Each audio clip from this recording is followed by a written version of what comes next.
Bunnie XO. She was a Vegas girl. Bunnie dropping truth. Bunnie XO. Dumb Blonde podcast. And Bunnie XO. Kelly Roll's wife, Bunnie XO. Miss Bunnie. Is this thing on? What's up, you sexy? Welcome to another episode of Dumb Blonde. Today, this man has built an empire, pushed the boundaries of independent rap, and outworked nearly everybody in the game. Mr. Tech N9ne Yes, is ma'am. in the house. Happy to be here, mama. Dude, I'm so stoked you're here. I had a bucket list, and it was Dolly Parton, Joyce Myers, and Tech N9ne. Whoa. I've done Dolly, haven't done Joyce yet, Right. and then I've finally got you here. So I'm just like Here so we are. stoked. I know. Yeah. You're a busy man. Oh yeah. Gotta keep it that way. You know what I mean? You know, Yeah. time waits for no man. Ever. Yeah. My dad always says, Rolling Stones gather no moss. Oh yeah. Yeah. So I've always lived my life by that. But I finally, and now that I've gotten a little bit older, have learned how to kind of slow it down a little bit. But Yeah, we were just talking about vacationing. You know what I'm saying? Taking some time for yourself. yeah, I'm going to go to Monaco and see the Harry Bush ladies that that you were telling me about. Yeah. They might not be alive now. You know, they were pretty old. Tech was telling me he just went to Monaco, and I was like, or he told me he went to Ibiza or something. I was like, did they have any nude beaches? And he's like, Nah. no, but we did go to one in Monaco. Yeah, we went to one in Monaco, and it's always really old people on the, that are free. Yeah. You know, it's not like on the movies you see it's all young people with perky. Listen, the geezers have no shame. All Right, right. right, And right, I think right. once you hit that age, you're allowed to just let your freak flag fly. And the dudes are never in. We always see the dudes from the back, you know. 'Cause Yeah. We don't, you know, oh man. we don't Just just ass walk on the nude knees. beach. It's like a place right on the beach where you can sit down and eat and drink. You know what I mean? Oh, and my people are goodness. walking by. You're like, what? Who the is eating on a nude beach? Us? Yeah, you know what? I can't even talk because I used to go to swingers clubs in Vegas and eat the buffet there. Okay. Well, let me tell you something about strip clubs. Strip club food. Yeah. I used to eat strip Fire. club food. You know, they have chefs in there Yeah. making those steaks. Yeah, so I grew up in Vegas. So I used to Yeah. work in the strip clubs in Vegas, and some of them would have 5-star restaurants where we would Yeah. have to wear gowns to go sit Right. with our guests in there. Right. The food was fire, Of course, dude. it's an establishment. Yeah. You know, they gotta have the right food. I just feel like a beach, with just all the bush flying around would be a little weird. That's exactly what you'll see. Bush. Yeah, You'd see appetites. no young folks, no people in shape. I'm talking. This is my experience. What I've seen over the years. Yeah. Because I'm usually with people that say, "Hey man, let's go to the new beach." I'm like, "You don't want to see the new beach? Please, Tech, come on, let's go to the new beach." Okay, let's go. You know, Chuck's what I like, mean? you know what? You don't got to twist my arm. You don't want to do it. It's not what they think. The ones I've seen. Yeah. I've seen one. What's over the what's that place over there, Travis? Where St. Thomas and it starts with an M. Saint Martin. St. Martin. There Yes. you go. I seen one in St. Martin. Oh, we're same going. We thing. were actually going to go there for my birthday. See, we got to go. The beach is calling me. So they Yeah. have one in St. Martin? Yeah, we call it. I'm black. They call it St. Martin. You know? Oh, okay. Oh, I don't know. Is it Martin or Martin? I It's don't know. spelled like Martin. Oh, you know okay. what I'm saying? I see. I might be St. pronouncing it Martin. wrong. We're Listen, over in St. Martin kicking it. You know. I'm not with the bougie shit, so I don't know. I've never been there, so St. it could be Martin. St. Martin No, it's too. all good. A lot of people call it St. Martin. We call it St. Martin. Sorry. So did you go to the beach there? I'm curious. We were at the place eating that's off the beach. Okay. You're always eating at these beaches, Tech. I'm seeing a pattern here. That's funny. I'm Scorpio, but it has nothing to do with that. You know? It's usually people with me. I know it sounds like an excuse. You know, this is just me just zeroing in on the nude beaches. No. People with me that I take on tour with me. You know, they're like, "Hey, they got a nude beach." I'm not just touching down like, where are the nude beaches? Listen, You know I what I'm am. saying? I'm that person. So it's okay. No But shame. if you want to see it, you know Yeah. what I'm saying, you go see it. It's not what you think. Yeah. All right. Well, From what I've seen, maybe somewhere in Dubai it's different. I don't know. Maybe. You know, Yeah. maybe Dubai in has the Africa hotties. it's different. I don't know. have you know? been to Dubai yet? Nope, not yet. I haven't either, but I heard the women out there are just to die for, just Yeah. beautiful, gorgeous. Yeah. Yeah. I found mine in Puerto Rico. Yeah, there you go. Yeah, I Puerto love Rico. how much you love your girl. Yeah, man. Every chance you get to give her 10 years. her 10 flowers. years. That's 10. how. Yeah, that's how. We got long- married in our 10th year. Oh my gosh. You know what I I mean? love that. So you guys just recently got married? Yeah, July 20th. Oh, congratulations. Yeah, we're newlyweds, man. I love that. But I think a lot of people, you know, the song said, "Why do fools fall in love?" You know, people just only fools rush in and this, that, and the other. Yeah. I think what I learned from being married before, when I was 22 and I had those two babies at 22 that we were talking about earlier. Yep, and we're going to get into all that. Yeah. I think we got married, of course, because we loved each other, but it was for our baby. You know, she was like, I want to have a baby. You know, I don't want to have a baby out of a wedlock type of thing. You know what I'm saying? Right, We got married.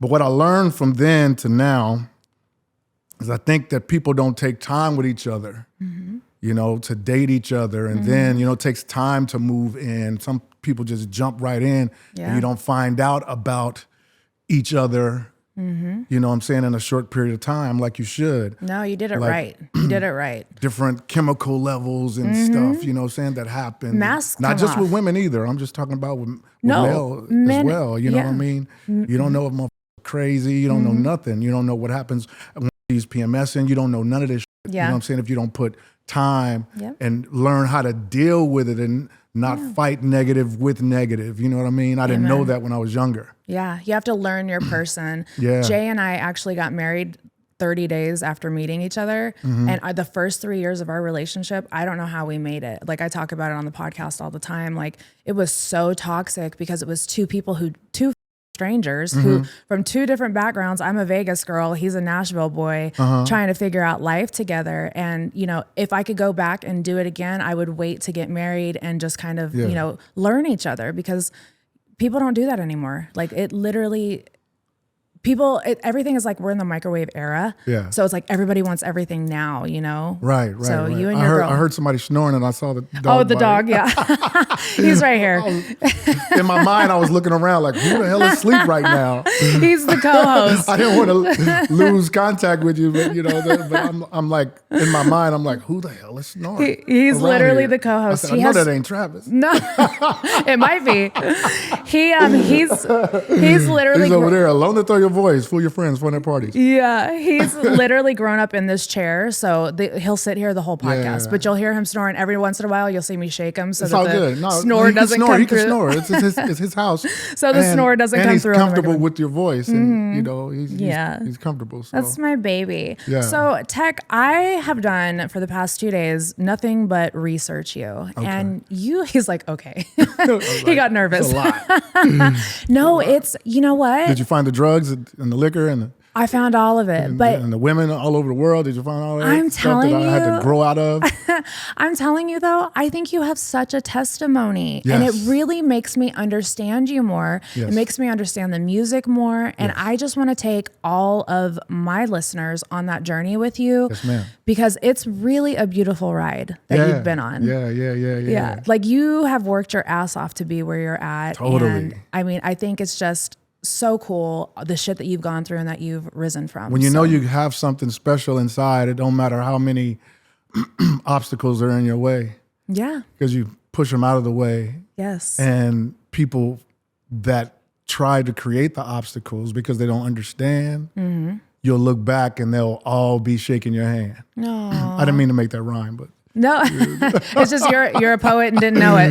yeah. But No, it's so real. So let's bring it back to your growing up in Kansas City. You grew up on the Missouri side, correct? yes, I did. Born and raised in Kansas City, Missouri. Take me on that journey with you and your family, and like kind of like your upbringing and your background. Yeah, my family, Christians, hardcore Christians. You know, we live with my grandmother. My mother, her brothers and sisters lived in a house in the projects, 904 Michigan and Wayne Minor projects, you know what I mean? And I couldn't really listen to rap music in that house. It was all gospel. But I found rap next door at the Reese's house next door, my Uncle Ike and all them. I was crazy about hip hop early on. So at a young age, you just knew that was like instilled in your soul. Yeah, I was born in Wayne Minor. From birth till 10 years old, we moved away. So from birth to 10, I was there in Wayne Minor, and I found so much music outside of my house. But what really stuck with me was the hip hop that was coming from next door. Do you think that was because you weren't allowed to listen to secular music growing up? I never thought about it like that. I just thought it was something that really made my hips hop. Yeah. You know what I'm saying? Hip hop is about dancing. When you think about a hip hopping, yes, you're dancing. And I was a dancer before I was writing rhymes. So I always wanted to do Michael Jackson. And this is way after Wayne Minor though, but yeah. I wanted to, do whatever dances I saw outside, from the older people around me. When did you get into dance? Was that at a young age or was that after 10? I remember 4th grade, my mom buying me breakdance clothing, loose breakdance clothing with white gloves and everything and shoes. And me being in the talent show, pop locking to a song called Scorpio by Grandmaster Flash and the Furious Five. Scorpio, because I was a Scorpio. I guess I was aware. I really like the song Scorpio. Mom, I want to dance to Scorpio. I can't even picture that right now being in 4th grade saying, I want to dance to Sugar Hill Gang, Scorpio. I love it though. I was doing Like a Virgin at 5, so it's okay. Oh, Like a Virgin. Yeah. I got in trouble. Listen, Madonna was huge in the 80s, okay? Yeah, I was in Wayne Minor, I was trying to kiss at 5. So I read about that, Yeah. and if you could take me on this journey. So you grew up in this really religious household. Your grandma was very religious, and you had that spiritual influence on you, or religious influence. Yes. But you had cousins that took you to a drive-in theater. No, that was my Uncle Ike. Okay, Uncle Ike is Uncle Ike. Uncle Ike. Yeah. Oh, you talking about it? Let's talk about Uncle Ike. Uncle Ike, my savior. I swear. You know what I mean? He's still here today. Oh, awesome! I love that. He took me to the drive-in show with him and his friends on a weekend, and I was so young. I was 5. I was so young that they put me on the ground under their feet with like a rug or a towel over me or something on the floorboard, and they had their feet on my back to get me in. They got me in. I remember they let me up. They say Dantes, that's my middle name, Dantes. You know what I'm saying? They call me Donnie for short. They like, Donnie, people gonna laugh. They don't know my name is Donnie, Yeah. But they say, Donnie, don't piss yourself now when you see what comes on the screen. I'm like, what are you talking about? And it was a XXX movie, and I remember it being Tarzan and Jane, and Jane just kept getting by these gorillas. But you're 5. Yes. I mean, Uncle Ike, what the hell's going on? He was young too. Oh, okay, I get it. So he didn't Uncle realize. Ike is like 62 now. Yeah, you know what yeah, I'm saying? So he was young too. You know what I mean? So, I remember to see that at 5. It was traumatizing. Right. Because I remember it starting off and everything. I didn't know what was going on. I'm talking about they showing it going in and out and everything. I remember it like At the drive-in movies? yeah, it's XXX. I had Cinderella at mine. At XXX. You know what I'm saying? It's like That's crazy. after a certain time at night, they would show, maybe it was Fairyland Drive-In. I don't know. I forgot which one we went to because I was so young. Yeah, what a different time of life, Yeah, right? yeah. They showed XXX films after a certain time, right? You don't know? Yes. Even Yes. Travis. Oh, damn. Well, we're going to look into that. Yeah. I was there. No, I believe you. I'm 100%. talking about like at the drive-in, the big screen. They snuck me in. You know what I I mean? know. And I Drive-in. 100% believe you. I just feel bad know. because at 5, that's got to be a lot to They take were in. they were creating a monster. Right. Yeah. Exactly. And I didn't know That's it. Right.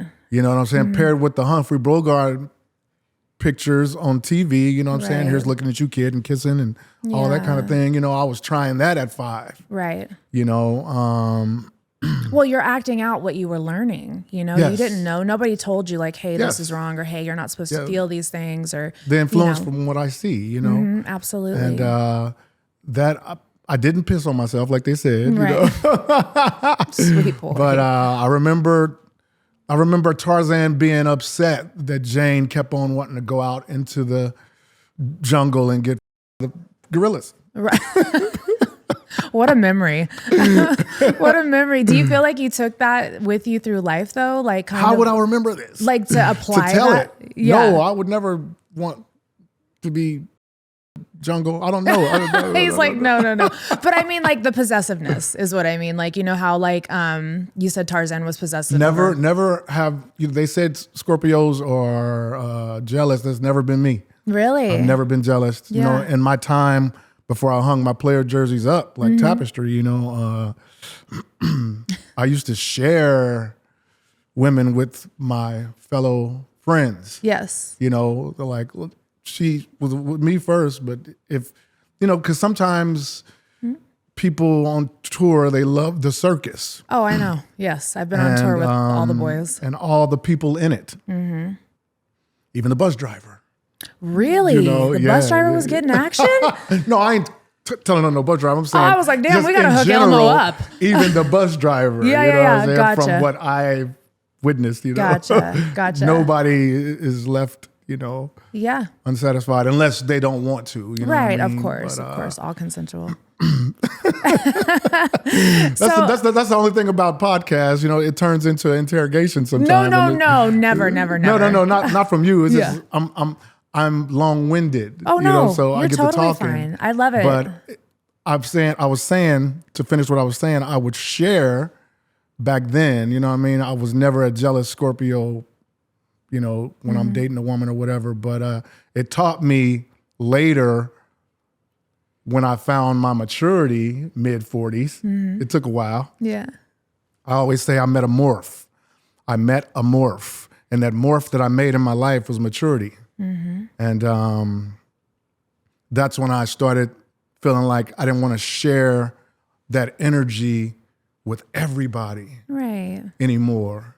It was a tour that I went on with JL and Joey and all these artists that we had on the label that they saw me breaking up with all my women all over the world. You know what I mean? Like I found somebody, I want to try something different. You know, Yeah. I never seen these women again. They were coming for just one thing and it wasn't for a Tech N9ne show, Right.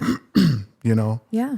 And it happened later on in my life, like I said, 45, you know, respecting myself and feeling like I didn't want to share that with everybody anymore. Like this dick ain't, this dick ain't for free. You know, like Right. Kendrick said, you know. Yeah. And not that you can pay for it and get it, I'm just saying. I mean, if they could, it's all right. No. No, he said no. So let's circle back to your childhood. Your dad was absent in your life, but he was LAPD. Yeah, Carlton Cook, rest his soul, LAPD. What was your relationship like with him? I seen him every 10 years throughout my life. You know, because, you know, my mom was 16 when she had me. And I guess my dad had several women in town, you know, and she was one of them. And I remember seeing him when I was like 6. I remember riding on his motorcycle with him in the projects. And then he moved to LA. I didn't see him for some years. I seen him again when I was 14. He would have parties at his mom's house in the hood when he came home. They would celebrate Cook coming back home. And I would see him having different ethnicities of women on the couch waiting to meet him upstairs while he's fucking with somebody upstairs. One would come down and the other one would go up. I watched it all night. You know, this is when I was 14. Yeah. Atomic Dog was out at the time. Boom, boom, boom, Yeah. boom. I remember, you know, sneaking in the kitchen and drinking some of the liquor and stuff like that. Bad kids, dude. You know, and I saw women crying, leaving crying. You know what I mean? But after that, I didn't see him for another long time. I think I became Tech N9ne within that 10-year period. I remember him saying something to me like on the phone. He's like, hey, man, another 10 years is coming up. We got to see each other, you know? That had to be hurtful as a child, though, to like, you know, I don't know how you handled trauma or pain as a child, but, you know, most people would be like, kind of resentful that their dad wasn't a part of their life? It wasn't my life. No. It wasn't my life because I had my uncles, I had my aunties, I had my mom. Yeah. I never did feel a way about my dad because I felt like later on I understood where my mom stood with him. Right. Doesn't make it okay. Right. He never taught me how to drive or, how to do things the men, but my uncles did. You know what I'm saying? They try to teach me a lot of things that they could, Right. But I never felt a way about my dad at all. I don't know why. Maybe it's just, because I was always happy to see him. Yeah. Carlton Cook, he was a gangster to me. He was always tough, And I had brothers that were older than me, Poochie and Cortez, a little bit younger than me, and Sister Marvella and El Reese, and all these kids out in Cali that I didn't meet until '93. When I got my first deal with Jimmy Jam and Terry Lewis. All this stuff is intertwined in my story. Yes, absolutely, and we're gonna get there. We're still focusing on baby tech right now. Yeah, that's baby tech. Well, I saw a lot of things, what I mean, but I only saw my father in certain periods of my life. So let's zero in on your mom a little bit here because I know your mom's a huge influence in your music and in your life. Yeah. And, growing up in a household with her wasn't easy because she did have epilepsy. And also, was she diagnosed schizophrenic? That was later on before she died, yes. Okay. That was later on in her life. So, but early on, she had her first seizure when she was 18, waiting for my father to come pick her up for prom. He stood her up. Oh. And she had her first seizure. That's what my aunties told me. Yeah. So I think I do need water. Go ahead, take a sip. Yeah. So growing up with a mom who, was going through, having epilepsy, and then, your father not being there all the time, your mom did get into another relationship that was somewhat abusive, and you guys had to leave. Can you take me on that journey where you guys were moving around, trying to get away from her ex at the time? That's Charles Wade. No. That was during my third grade period. Okay. Third and fourth grade, I think. I love how I wasn't laughing. I just love how you just can remember everybody, like first and last name. Like, it's like. Oh, I lived it. Yeah. And I had to hear them fighting in the next room. And,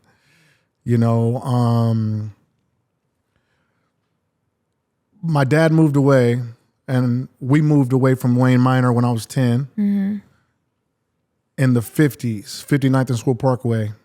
And that's when she met Abul Hassan and Rasul Khalifa. There was a couple of boyfriends in between there, a guy named Nuji.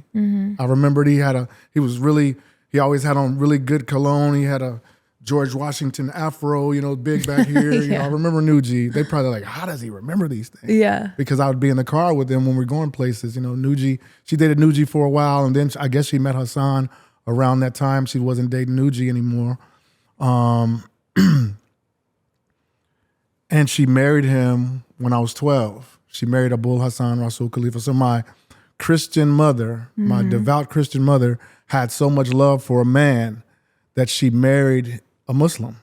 Wow. And, Muslims and Christians been having quarrels since day one, when in actuality, both worship the same God. One God, Yeah, Allah. Yeah. Yes. It's just, Allah is just a Arabic word for God. It's just a different language. Yes. But the Christians at the time thought Allah was a man, we won't get into that. Yeah. You get to talk about God being a man and the universe. I don't want to piss anybody off. No, you're fine. I mean, we talk about everything on this podcast. But so that he wasn't the abusive relationship that she was in. No, he was not. Though. Charles Wade was. So Charles Wade, when I was in third grade, man, he was. So you had to witness that, amongst having your dad, in and out of your life. Yes. Dealing with the sexual stuff, and then having. Charles Wade was a gangster. He had gangster white walls on his Cadillac. He had gold tooth. I was real close with his son, Chucky. I talk to him every once in a while still. I think he lives in Texas. I love that you keep in contact with him. He was in jail. He was a barber as well. He was a barber. His father, Charles Wade, He's still alive. He found me because I found Chucky on tour. You know, people's like, "Your brother, I was in jail with your brother Chucky." I'm like, Charles Wade Jr. Yes. Me and Chucky were always cool though, because we were kids, you know. But his dad was turned up, you know, and I'm veering off because I was talking to Chucky later on in my life. His dad got my number and called me and asked me for a pickup truck. I hung up. It's just crazy to me that you can traumatize a child like that and hurt a woman like that and then circle back years later and be like, hey, can you get me something? Yeah, he got his karma after beating my mama at her job. He went up to her KP&L gas service where she worked downtown Kansas City and got her outside and beat her up to where he busted her head and all kind of things and put her in the hospital, you know. And oh my gosh. Shortly after that, he robbed a bank and got 25 years. So good. He did get his karma. And he got caught because they said he, on the scene of the crime, he drank a Sunkiss and dropped it, you know. They got his and DNA left his DNA. Yeah. What an idiot. Talk about karma, though, That's coming just a story around. I heard. You know what I'm saying? I'm sure he probably like, that ain't true. You know what I'm saying? Like, got him. So, you know, you and your mom finally get away from him and mom marries a Muslim. Yes. Take me on this journey because how was that adjusting to having a new dad 24/7? And it wasn't about having a new dad all of a sudden because you know, I never really had one, you know. Right. That was constant. It was about coming from a Christian background and home to a Muslim home with no more bacon, no more sausage, no more Christmas, no more nothing. that's right. Oh, so they don't celebrate Christmas. I didn't know that either. No. We wouldn't do none of that. I would have to go to my Christian family to have Christmas and all that. That was hard for a 12-year-old, you know? Yeah. And Hassan was nice to me, but I missed it as a youngster, like we all do.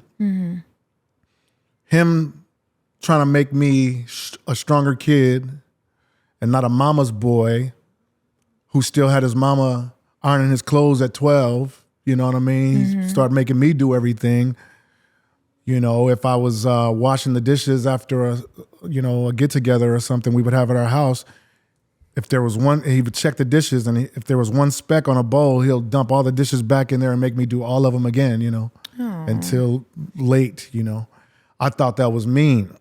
He was trying to show me and toughen me up, you know, show me a different way of being independent as a human being, you know. Right. And 13 came, 14 came, I'm up in school, I'm skipping school. When do gangs come into play with you? Say that again? When do like the gangs come into play with you? Well, when she married Hassan, we moved on 58th and Forest. That turned into a blood neighborhood. Right. You know, in the 80s. Yes. And these were all of my friends. These are all the people I went to school with. These are people that I'm still connected to in my later years, you know. My friends, my brothers. Had nothing to do with gangs back then. It had everything to do with pop locking. Right. You know, battling on the street. And then in 85, it stopped and it turned the 37th Street Fruitown Brim from LA. Him and his brothers moved in our neighborhood.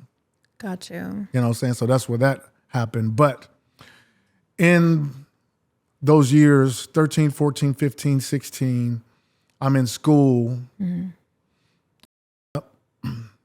Got in trouble, dating white girls at school, going to skipping parties at the white girl's house I was dating at the time, you know. Tech, a womanizer? No way. When did the womanizing start? At 5, I was trying to kiss. You remember? Yeah. But I mean, like, when did it really start? Like, at 5, I think we all play house and do stuff like that. I'll get, let me see. I can speak freely on here. Of course, Yeah, yes. okay, and we okay. can always cut anything that you don't You ain't want. got to cut nothing. Okay. I'm spontaneous. I don't care what it is. Whatever. I love it, yeah. First time I came, I was 12. On 59th and Swole Parkway Yeah. with a girl named Marlene. She was my age, of course. And it was the craziest feeling ever. And I knew it was supposed to happen because I saw it on the drive-in movie. With You know what I'm Tarzan. saying? I saw, Yeah. that it's supposed to happen. I remember she saying, "What is that?" I was like, "I don't know, but it's supposed to happen." I remember saying that to her, Did anybody ever sit down and have like the birds and the bees talk with you? No. You know what I'm saying? It was my Uncle Ike was the closest thing. Right. Because he would tell me, "Dante, this one I'm right now, Yeah. I'm sticking it to her." I'm like, "Really?" You know what I'm saying? You're like, I don't know what that means yet. At 12, I knew what the hell that was. Right. So let's pause right there. So 7th grade, something happens in 7th grade with the teacher. Can we go on that journey? Because that's about 12 years old too, right? 13? Well, I was going on 13.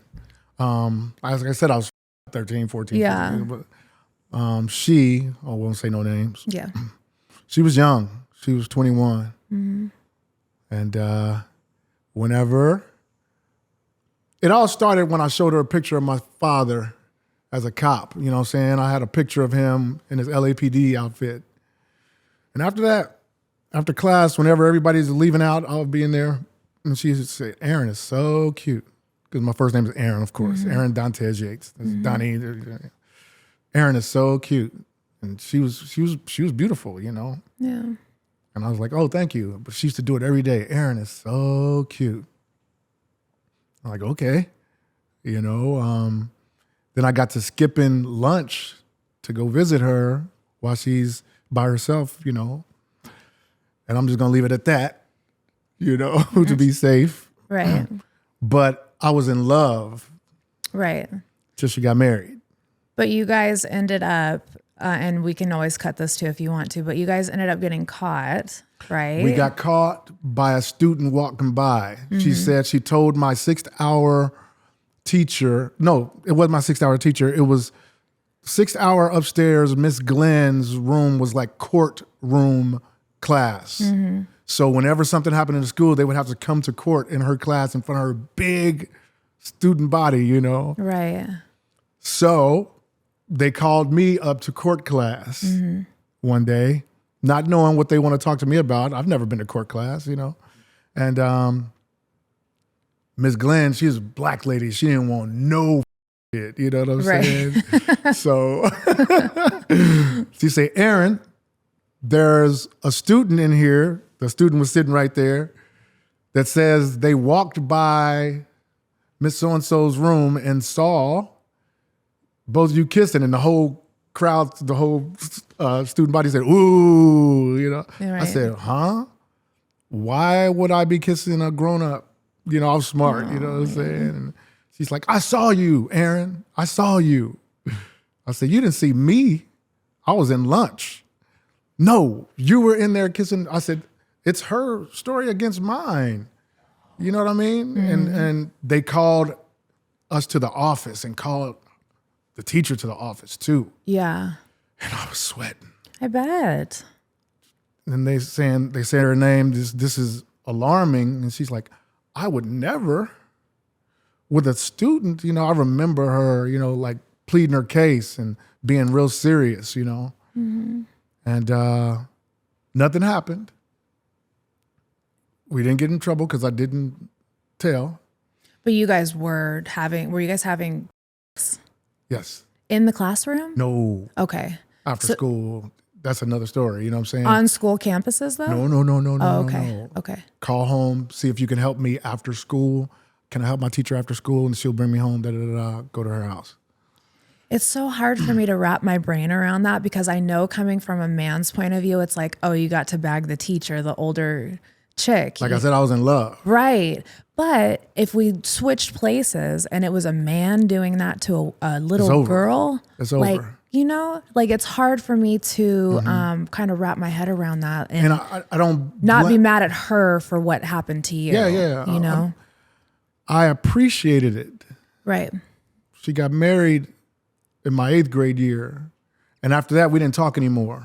You know what I'm saying? After, you know what I'm saying? Because we did our thing before we got busted. You know what I mean? Right. So we didn't talk anymore after being in the principal's office, you know what I'm saying? Out of like... Well, because you guys were being Yeah, watched, yeah, I'm yeah, sure, yeah, like yeah. heavily. So I remember the last day of school in 8th grade, walking by her room, her classroom. And I walked by, I could see her in my peripheral. She had been married already and everything, changed her name. When I passed the room, I heard a voice say, "Hey." She's like, "You're not gonna give me a hug? I'm not gonna see you again. You're going to the high school." Yeah. When I gave her a hug, never seen her again. She never tried to reach out to you or anything after that? No. I ran away like years after that, you know what I Yeah. mean, from home and on a quest to become Tech N9ne, you know what I'm saying? Yes. So Let's dive into your love for that's horror. a dark story. I didn't realize how dark it was, you know what I'm saying? Now it's dark to me. You know what I'm saying? No. It's fucking dark as But you know what? I think this is why I say you have such a beautiful testimony, because like you really are what you rap about. And it's like a lot of people can't say that they are.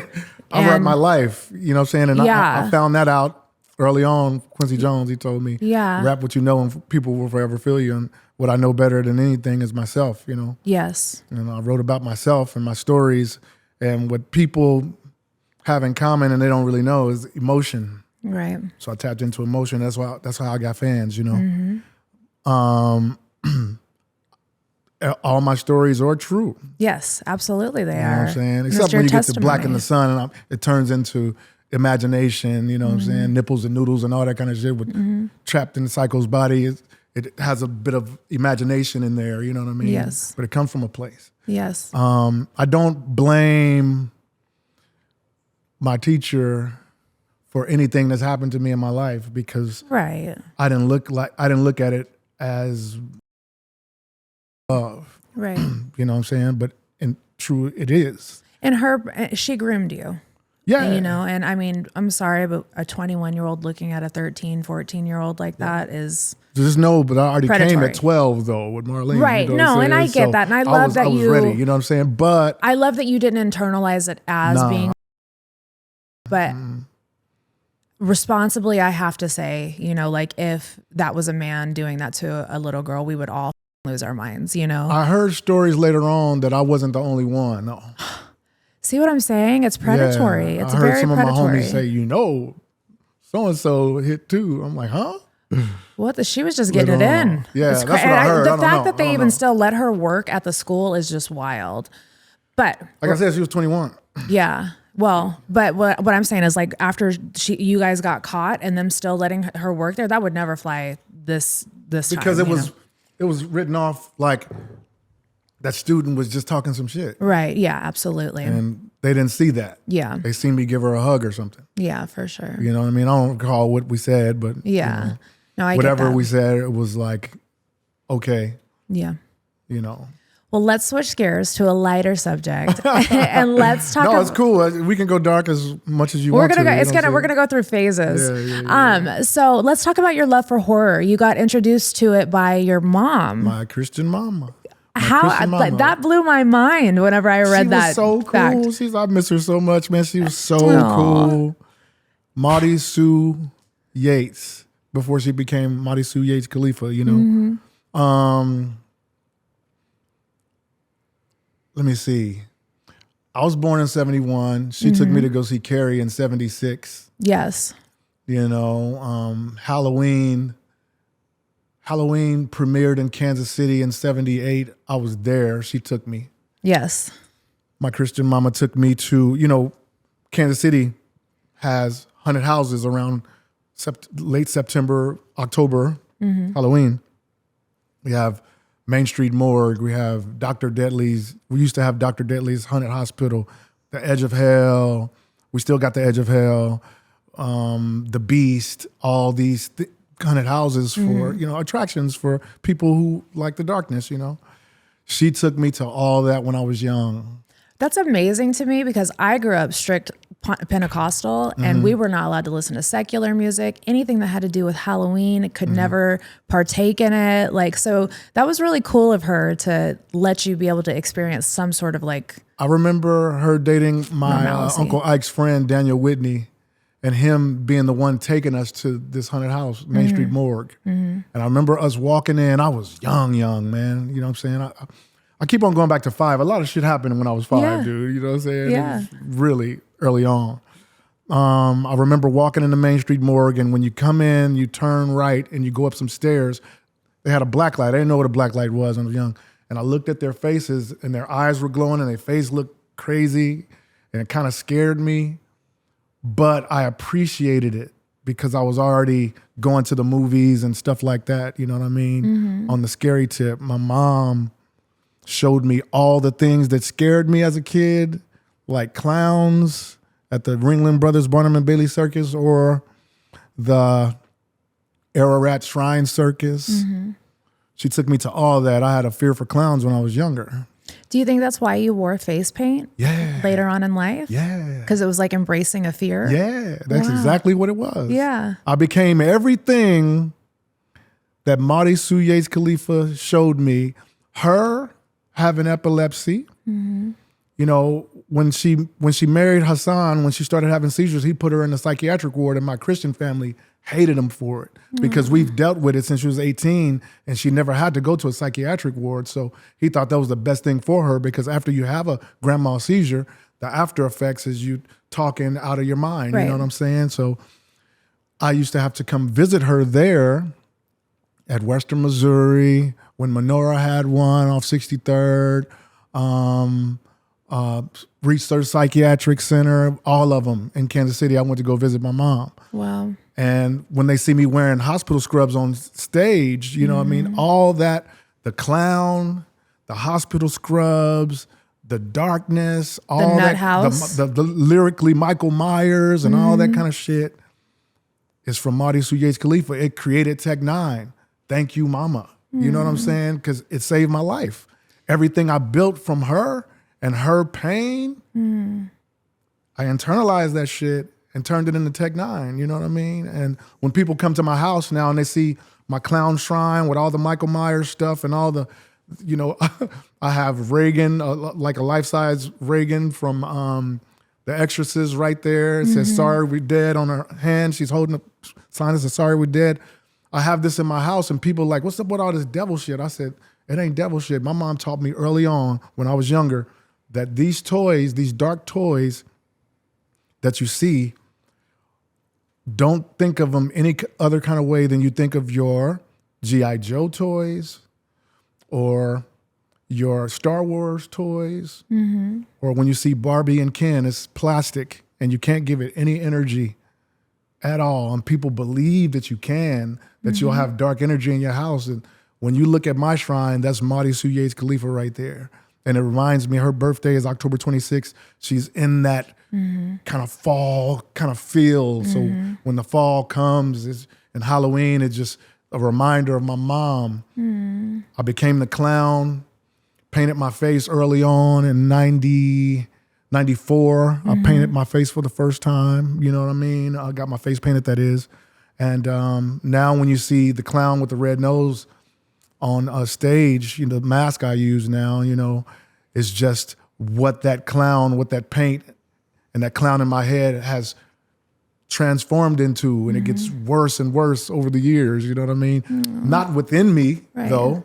I just know what that darkness feels like of my mom being in a psychiatric ward and having the seizures and seeing her busting her head wide open from falling out on the floor and hitting her head on the bathroom, the bathtub, you know what I mean? I've seen the puddles of blood, her laying in them, getting beat up, all that stuff. I know what that darkness is. Yeah. So I make the clown look like something hideous like that. You know what I mean? You turned your trauma into triumph. Yes, I did. Is pretty much what you did. I did the same thing, but in a different way, not with the clowns and stuff like that. But it's like you alchemized your pain. And that's so beautiful that you were able to have that consciousness to do that instead of letting it consume you. Or drive me crazy. Right. You know exactly. what I mean? But did you ever fear that you would end up in a place like your mom if you let it consume you? I never felt like I would end up in a psychiatric ward because I've always been super cerebral. Right. You know what I'm saying? Like a thinker. You know, and I've always been so logical into thoughts and stuff like that I always feared having an aneurysm or something. You know, Yes. because it never stops. You Right. know? Sometimes I have to do mantras to go to sleep to make it stop. You know, Right. But I never thought I would end up in a psychiatric ward. I wanted to be a psychiatrist. To figure You know people what I'm out. saying? Yeah, I wanted to understand a lot of things. You know, I studied serial killers in school. You know, I bought books, you know, Manson and Ted Bundy and, you know what I'm saying, the 44 caliber killer. You know what I'm saying? It's all these things I studied because my mom said I was her angel sitting down to help people, you know. So I wanted to find out about my opposition, which would be evil, because I am angel. You know what I'm saying? What I got right there, you know. And I never thought I would lose my mind. And I never lost my mind. I don't think I lost my mind. Travis would know if I lost my mind. Not you know what I intentionally. mean? Maybe on a maybe party some things night. I do in life, you're like, what's going on in his brain? But I ain't never lost my mind. Right. Though, you know what I'm saying? Right. Gotcha. So can we talk about, I read somewhere that you have an obsession with the number 9 and the birth of Tech N9ne. Did that come from that? When I got my name in '88 from a gangster named Black Walt, I didn't have a name when I wrote my first 3-verse rhyme, you know what I'm saying? The New Breed. My first rhyme, I was just going with my middle name, DONTEZZ. I didn't have nothing, you know, so he was in a group called Black Mafia. He had Mac 10, not Mac 10 Ice Cube. This is I was Kansas like, City, I love you know Mac 10. Mac 10. Not that Mac 10. Backyard That's my brother boogie, too, boogie. though. But Love this that. was a Mac 10 early on in Gotcha. Kansas City, you know, before Mac 10 came out, you know. Right. The OG. Yeah, you know, The we started original. calling him Shorty Mac, you know what I'm saying, later on in life, you know what I'm saying. Gotcha. But when they heard me do New Breed, my 3-verse rhyme, my first 3-verse rhyme, they were like, man, we got to find you a name, bro. And Black Mafia, man, we already got one gun. Let me look in the Guns and Elmo books and try to find you another one, you know. And they looked at Uzi, you know, saying that. It's like, nah, now you got Lil Uzi Vert, you know. Yeah. 12 gauge. But because you know spit like an Uzi though, huh? what I'm Because saying? so That's fast. what, you know, you're trying to find something, you know. 12 gauge. I'm like, nah, and then 12 gauge is a loaded gun, and I'm done by none. So shake that donkey butt and them big old legs. I ain't too hard to beg, you know what I'm saying? You know, people got that too, you know what I'm saying? We went AK-47, no. We went through the whole book and there was nothing in there. We didn't find anything, but it was a picture of a Tech N9ne on the back. He's like, Tech N9ne. He said, because the way you spit, you know, I'm like, okay. He said, that's going to be your name till we find something else. But the way we spelled it, TECH was short for technique. And after I started studying numerology, I found out that 9 was the number of completion. 9 months completes a pregnancy.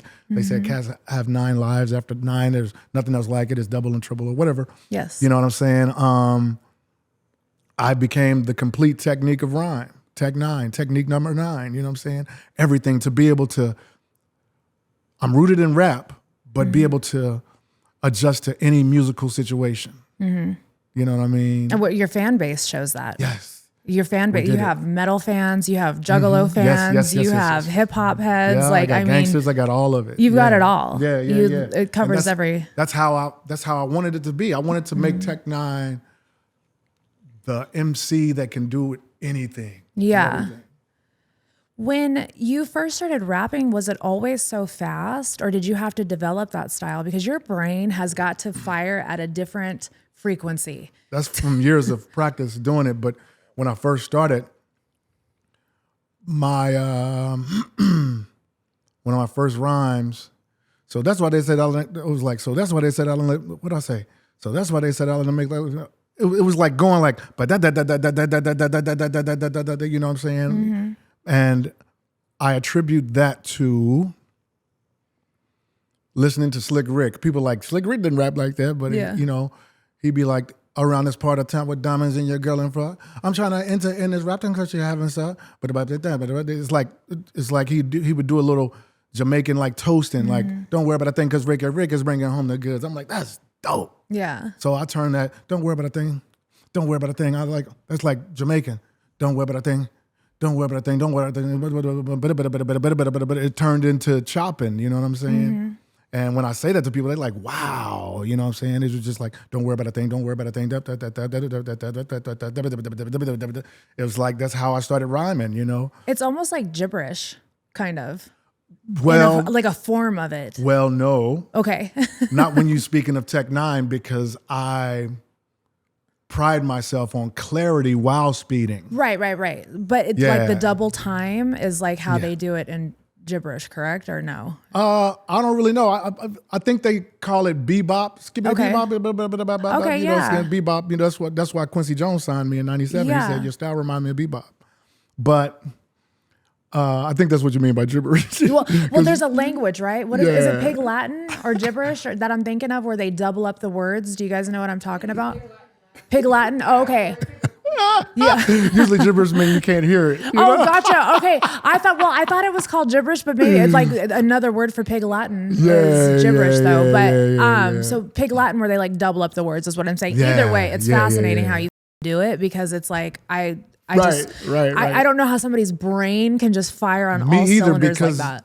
That signal from your brain to your tongue takes work. It's hard. No, it's insane. It's hard. When I'm writing, you know, I have to put it on a dictaphone recorder to see if it works. To see if the words work off of each other. You know what I mean? When I'm writing that style, because that ain't the only style I do, but that's one of the ones that people know me from a song that I did in '98 called Questions on the Gang Related soundtrack. Right. And everybody, why do I want to stick him with another hit up out of a bitch? They want to know who that guy is. So since then, since '98, mostly everybody that wants a song from Tech N9ne wants the chopping. I'm so tired of racing. No. I can race the best of them. You know what I'm saying? I've done songs with Eminem and Kendrick and everybody. You know what I'm saying? Yeah. But I feel like you're at a point where you don't even need to prove yourself to anybody anymore. I don't. Like, you are Tech N9ne. People, the younger generation, want to race me. Because they grew up listening to me. They want a song with Tech N9ne. They have something to prove. Yeah. So, you know, when I did a song with NF, much love to NF, you know, his fans, when we did Trust, I'm dancing all over that too. You know what I'm saying? That track, you know, Tech N9ne, next king up, everybody knowing I'm a depth bring God, that lingua, back then, leaving the rebel rock, you know, I'm talking some shit. This is what I give it such an incredible wicked rush of vivid gush of what I'm really going, you know. As you should. And his fans, they was like, NF really stood up with Tech N9ne, you know what I'm saying? That's something, that's a thing. Yeah. He can hold his own with Tech N9ne, you know what I'm saying? So I think a lot of guys coming up really want to race me at a time where I've raced my whole career. Yeah. I'm tired of racing. Yeah. I can do it. You know what I'm saying? Tokens, no, I can't I can't give it away, you know what I'm saying? Token, well, I'll say it. Token sent me one and we're racing. Yeah? You're gonna let him race you even though you're tired of it, or is it just I still race. Yeah, but I mean, you're tired show him of I can still. Of course, I'm tired, but I still go when if it's you're worth me going. If it's worth me going. Yeah, you know what I'm saying? Like me and Jelly got songs. I didn't have to race. Yeah, you know, we could just do music. They're very melodic and I can sing. You know, Creature was amazing. Yeah, man, it's like platinum and shit. FU2 was amazing. EFU, which you guys did that in a hospital. Right. The video was in a hospital. Right. Yeah. Easier for you. You know what I'm saying? Yeah. You know, we can do. You know, do you know somebody in pain? I know somebody's. You know what I'm saying? We got to sing and play, you know what I'm saying? Yeah. Do you prefer that over having to rap fast? I love writing songs that people can say. Now, when it comes to the technicians, they can say all my shit. Okay? Yeah. I don't see how because it's hard for me. Like a song like So Dope, Wanna Sit Beside a Sick and Seductive Tennessee, something so sinister, seek a sick, something like a centipede. It's like I try to make it to where nobody can do it. The motherfuckers can do it, dude. Right. But I like to do music where I don't have to race everybody, you know? Right. Ronnie Radke, for instance, you know? Good old Ronaldo. Ronnie Radke, I love him to death, man. Yeah. I do the big song we got, you know. Yeah. called Ronald. And Which you did phenomenal in that. yeah. Yeah. But Like when I you sent him came- something before that where I'm just doing my singing. I'm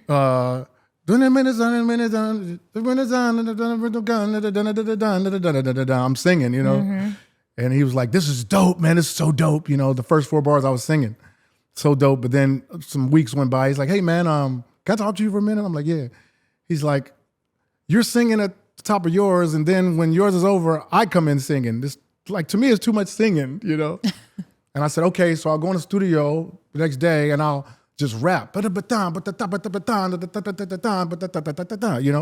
He said, "Yeah, let's try that." You know what I'm saying? But before, like, after I hung up, like 10 minutes later, he texted me, he said, "How about you just scrap that and just come in shredding?" I'm like, "Oh." Well, because Ronnie's still, and this is no disrespect to you, Ronnie. He's one of our friends also. He still has something to prove when it comes to rapping. Yeah, but he doesn't have the longevity that you do. I'm gonna tell you, yeah, that's how I found that fucker, because I was looking for metal choppers and I watched the world burn. I was like, yeah, he got it already. Yeah. He knows how to do it. You know what I'm saying?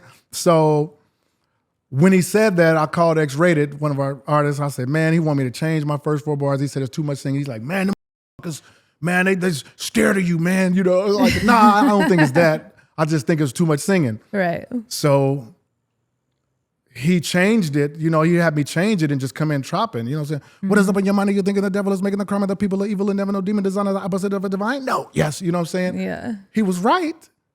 But he wanted me to race. Because Right. that's what he knows from Tech N9ne, from Worldwide Choppers. Right. We put out Worldwide Choppers some years ago, and that went platinum. Yes. With like 12 people on it. You know what I'm saying? It was Busta Rhymes on it. It was Twista. It was Yellow Wolf. It was I remember. Usos, JL. It was people from Istanbul on it. You know what I'm saying? It's like Jayza. You know, so many people on it. If you could do another Worldwide Choppers with other people on it, what artist would you bring on it? Okay, here's the story. Mimi, can you hit the I ain't never the said heat, this around please? Travis, but I got to tell. You know what I'm saying? Travis is in the corner watching. So, I did another Worldwide Choppers too. Okay. My idea was to get Eminem on it. He did it. Wow. When he sent the verse in, you know, Chris Calico got it before Eminem. We love Chris. I didn't want to Brown. listen to Chris Calico verse because I didn't want to be influenced by it. So I never listened to it. I did my verse without listening to nobody. Wow. I always started off and I send my stuff to people so it can be a greater song. A lot of artists won't do that because they don't want to be outdone. I feel like Eminem say, "My spot is forever reserved. I don't give a f-. We going, if you do better than me, it makes for a better song." That's what I think, you know. No, I love So when we got the Eminem verse, I already had people putting fillers out to get Daddy Yankee on it. I was scared to ask Wayne about Nicki Minaj, but I wanted her on it. That would be fire. And I had people on it that never been heard before, like Gabby Gab from Atlanta, Georgia, a female rapper with Nicki. You know what I'm saying? I was gonna put females on it. You know what I'm saying? Who else did I was going for Kulega over in Germany. Trav and them said, "Man, with Eminem, you can't put all those no-name up on there." You know what I'm saying? Which I do understand. I do where too. from I a do business too. point of view, I do understand. I do that. too. Yeah. But if we did though, I think it would turn out just like Worldwide Choppers Platinum. Speed 'em with Eminem ain't even platinum. Right. Ain't even gold, I don't think. Right. You know what I'm saying? Because people love it, but they said this is not Worldwide Choppers. Right. And I had to lie and say, come up with some shit like we're the dopest rappers worldwide. Right. You know what I'm saying? We're the dopest choppers worldwide. You know what I'm saying? It's like, okay, we get it. Now they it. I don't know what the numbers are on it, Travis, but you know what I'm saying? It ain't Worldwide Choppers. Yeah. So you guys never dropped the one with Eminem, or Yes, we did. Oh, you did drop it. I've never heard We that got some one. numbers on it. Wow. Like it's like, let me see. What did I see last? On YouTube, the views was like 28 million or something like. I don't. I mean, that's nothing to Or scoff 48 at. million. It was one of them. Yeah. Just on the audio, you know. So it only ended up just being just you and Eminem on the track, or a couple other people? It was me, Eminem, and my brother Chris Calico. Okay, gotcha. So, like I said, I never listened to Chris Calico's verse until after I finished my verse, and I had my engineer Ben. We call him Bengineer. Yeah. Let me hear Calico's verse in the studio. I was like, holy fuck, yes. I love Chris and his wife. I think my label wanted it to just be me and Eminem, and I get that. You know what I'm saying? But Chris was my brother, you know what I'm saying? I'm like, okay, if you do something dope, and Eminem even said his verse was dope, you know what I'm saying? So when you listen to Speed 'Em now, and we dedicated it to Richie Havens, rest his soul, you know, his estate said yes to use freedom. We called it Speed 'Em, you know, and I don't even know why we was talking about that. But, no, I love that. So we were talking about how you actually became Tech N9ne, where you got your name from. The choppers. We were talking about the choppers. And then how your flow. And how everybody wants me to chop, and I'm tired. Yes. That's what we're talking about. Yeah. I'm tired of I love you, Tech. He said, I'm tired. I'm tired of racing, but I will take Do you guys hear this man loud and clear? He stop racing. They're not going to stop. No? No, JID just sent me one a few months ago. JID just sent me one a few months ago that I still ain't done yet because I got so busy, but I'm still going to do it for him. JID sent me one. He's racing me. Yeah. I'm like, shit. Well, it's not going to stop because you're the greatest. And it's like, and do you, and this is, you know, could be a long-winded question, but it's not going to stop until you pretty much retire. And do you think you're ever going to retire from music? Do I think I'm ever going to retire from music? I still, was that a fart or still it's snoring? It's him. Okay. It's snoring. Zach, I would not be over here lighting it up. I'm just saying, it's your house. I'm like, no. Damn, what'd you eat before you came here, Bunnie? You know what Listen, I have been with my husband 10 years and he's only heard me fluff one time. I would never be over here just ripping it up, all right? I heard that farting in the workplace is considered sexual harassment. Are you kidding me? Stop But it never made any sense to me because I'm like, how is that? Like, is that like an invitation when you want to my ass? Somebody's like asking a question with a fluff. It's like, why would that be harassment? Like at work, getting coffee. Because because we're literally in an era where everybody gets a trophy, so people will make up shit to be mad about. I swear. Yeah, I don't know if it's really indeed, you know. We'll have to give that a Goog and see if it is. At the workplace, you're not supposed to fart. Yeah. Tell that to your dog. Chachi, stop fluffing him. He has the silent but deadly ones. This guy right here. Trust me, you won't hear it. You'll smell it. Yeah, but they still want to race me. The younger generation are still contacting me, want to race. Yeah, for sure. But like I said, they're going to want to race you until you retire. So do you think you would ever retire from music? Or That's what I'm saying. That's what I'm saying. Yeah. Sorry, I'm so sporadic. You're okay, baby. Don't worry. I still get excited when I hear dope beats and melodies. Yeah. I still get excited. Yeah. Because I love music. I used to be a dancer, pop locker, break dancer, all that when I was younger. You know what I'm saying? I still... Can you still do it? Can you? I can still do it. You know what I'm saying? On one of those tours, on that E40 tour we went on, I was doing this breakdancing song I did called Don't Nobody Want None, you know? Mm-hmm. And I was breakdancing every night, and I hate myself for it because my knees were dead after that tour. You didn't have did knees it every like night. Megan. I didn't have no knee pads or nothing, just going rogue on the stage, you know? So, but to answer your question, I don't know, because I still get excited when I hear good songs. Like that one I just saw Jelly do with his other guys, like Hallelujah. Yeah. That swing. Mm-hmm. Well, they should do a remix and put Tech on it. I heard that shit, and I heard him do it live at the Super Bowl. That would be at the show with him and Shabuzi. Yeah, and I heard him do it. I said, that's the one I heard lately. I'm gonna put it in his ear. I'll put it in his ear. That would be fire to have all three of you guys on a track. Now you got to do my song first that I sent him already. Okay, I'll get on. Listen, I barely even get to see my damn husband, so I don't know what's going on. But I'll talk to him about that You got to too. do Sacrifice first, and then we'll talk about Hallelujah. Gotcha.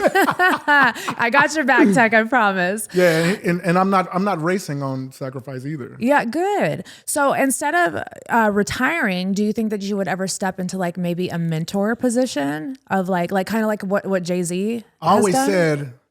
I always said that maybe when we get to the point of want to sell strange music or something, I will do stuff to help my artists. You know what I'm saying? You know, and do verses here and there. I don't know, but I can't. I don't see that because I'm getting better with my pen. Right.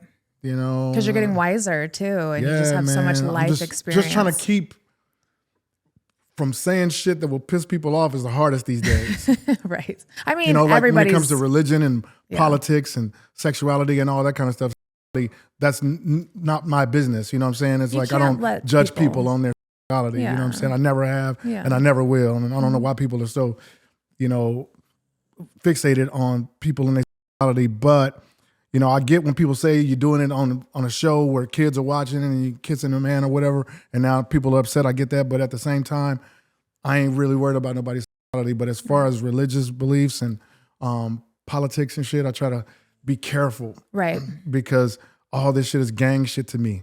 Well, speaking about politics, I mean, Donald Trump pretty much adopted your Red Kingdom anthem. How do you know that? Listen, I pay attention to it all, baby. How did that feel for you? And we can cut this part off too. No, you don't have to cut it off. Okay. No, you can ask me anything. Yeah, I just always want to be respectful. But I was have wondering. my kids calling me like, "Daddy, you gotta say something.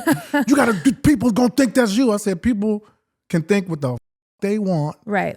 When you write music and you put it out to the public, their perception of what it means is going to be different.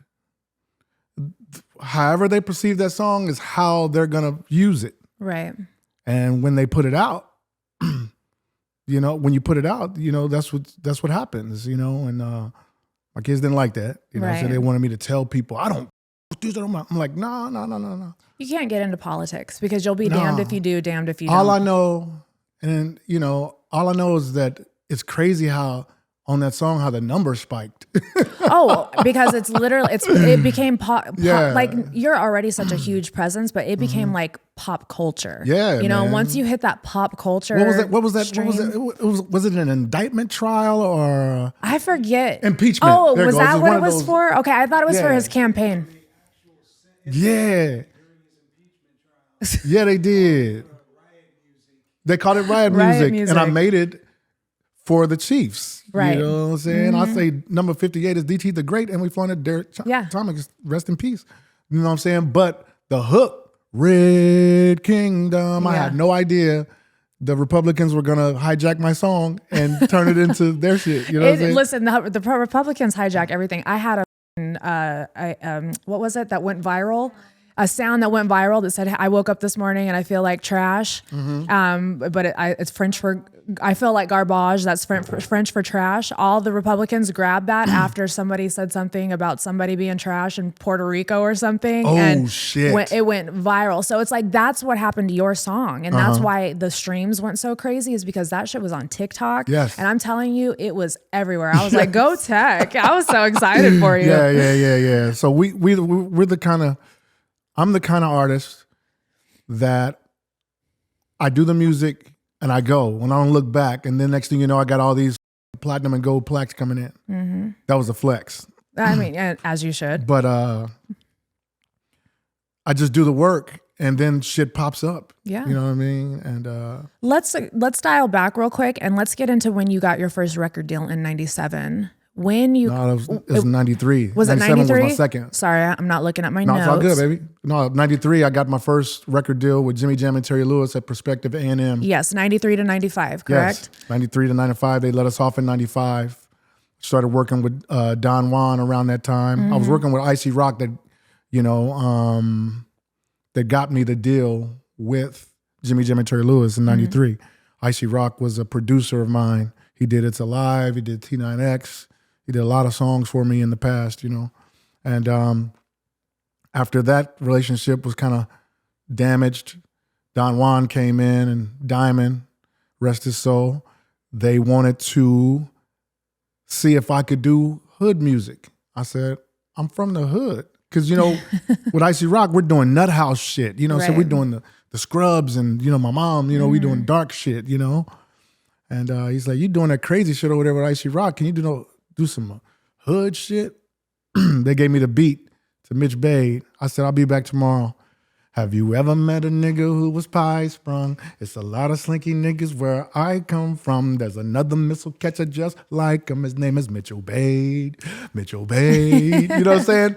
I was like, what the I'm on there like, what up, Mitch? Is it every everyday thing for you to act just like a How does it feel to have a nigga with the, I forgot how it goes, but I'm like busting on it. Right.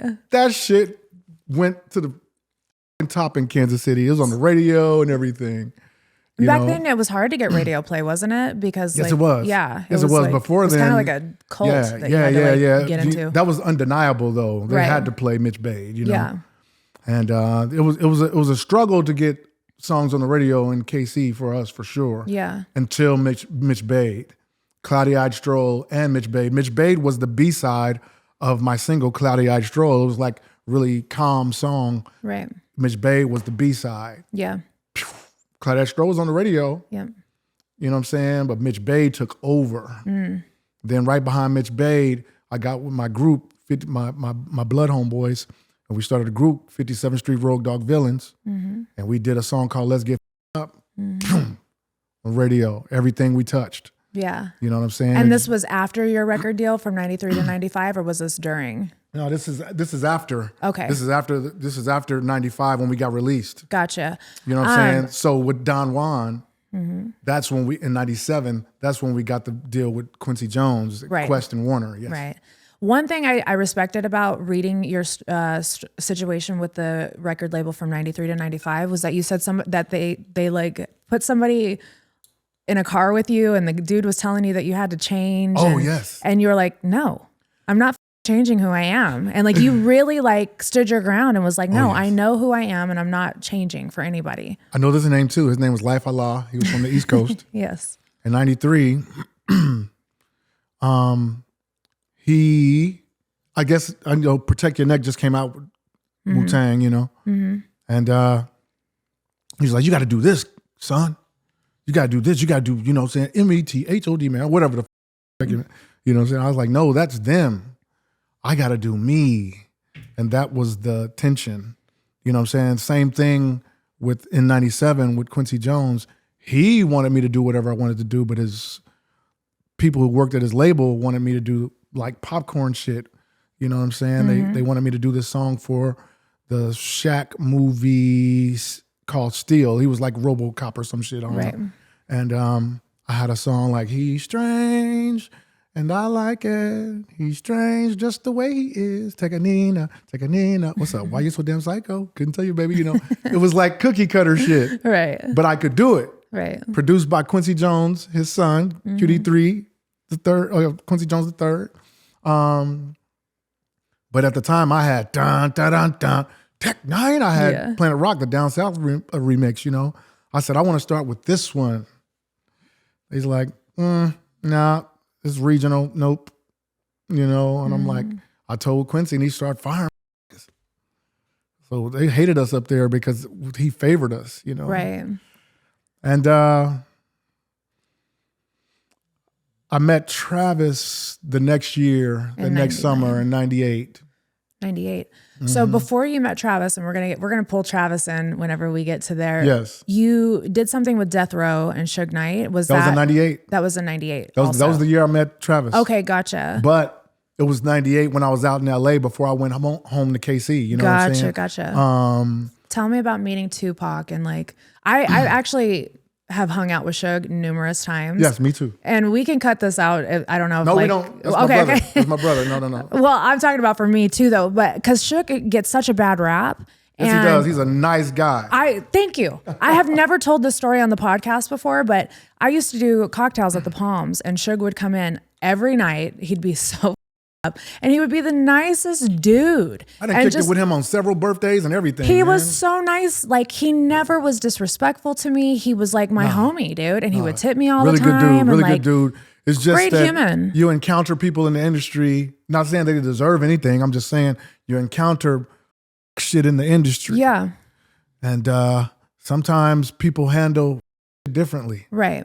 You know what I mean? Right. I don't know his whole life, right, what he done to people, but we I only know got glimpses of when him. I'm around him, Yeah. And we around all the homies with him and everything. It's all love, all respect. We partied together. He came to my shows. Yeah. Whenever I was in Vegas and San Diego, he would come to my shows. You know what I mean? Just showing love, man. Yeah. So yeah, absolutely. What about me when you met Tupac? Because you said you've met him on probably like what, 4 instances? Well, I met him in 93. Okay.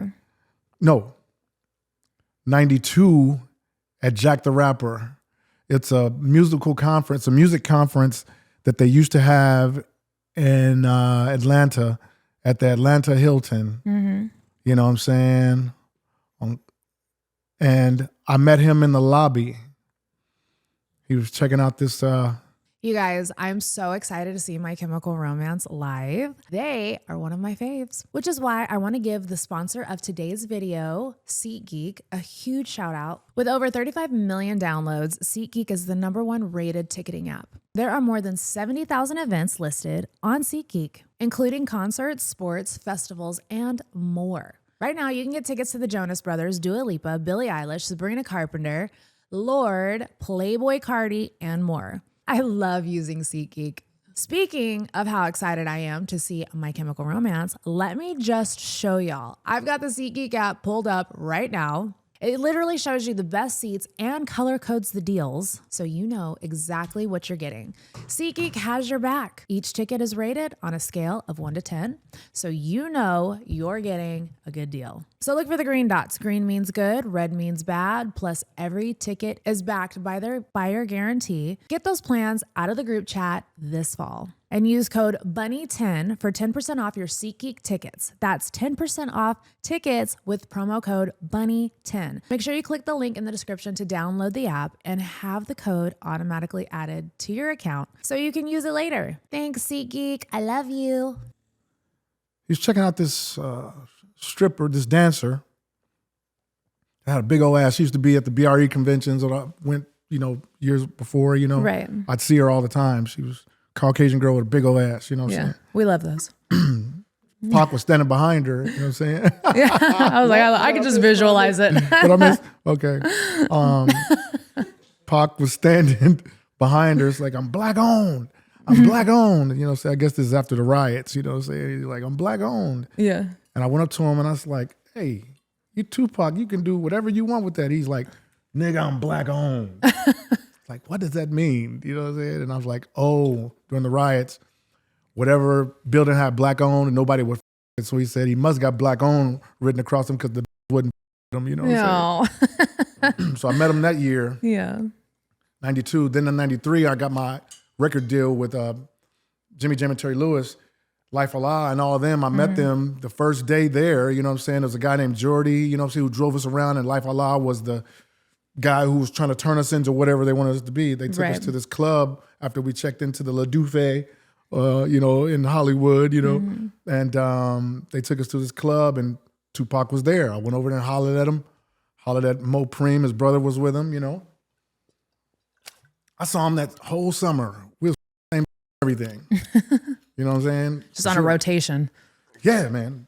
You know what I'm saying? It's like, the bitch be at my house, she'd be crying because Pac said something to her, you know what I'm saying? Yeah. It's like, I remember like it was yesterday. Yeah. You know what I'm saying? That was like such a cool era, because I was in Vegas at that time too. Yeah. And I was actually in Vegas when Pac was, Yep. and it was, I remember it was like one of the saddest days. Like it was just it was like an end of an era. The connection was QD3, the producer. He did music for Tupac. Gotcha. And me, and Ice Cube, and Dub C. A lot of people, you know what I'm saying? Yuck Mouth, you know what I'm saying? The Loonies, I got shot 9 times. Yeah. I love Yuck Mouth.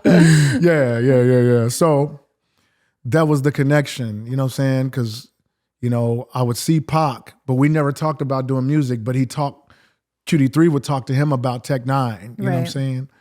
And he had told me that Pac wanted to work, you know what I'm saying? And when he got QD3 already had a song in mind, because he was already working on one. He said, I got one, I'm working on it. Then he died. Then like 2 weeks after he died, QD3 called me. He said, hey man, I got his verse on it. You still want to do the song? I said, yeah. It was called Thugs Get Lonely Too. It was a version that had Prince sampled "If I Was Your Girlfriend," doo-doo-doo. It had that sample, and Prince wasn't having no samples. Yeah. And that's when Prince was still alive too. So for him to even okay that is historical. Maybe he would have did it for Pac. I don't know, but it never came out. It leaked somehow. We didn't leak it though. I was just so happy it leaked because when people think I was lying, Right. like, dude. That's a piece I of kicked it history. with a nigga for years, you know what I'm saying? Yeah. Just seeing him in LA, seeing him in Atlanta, like. So that same year that you're going through all that with Death Row, Travis enters the picture in 98. Yeah, 98. I came back home from LA.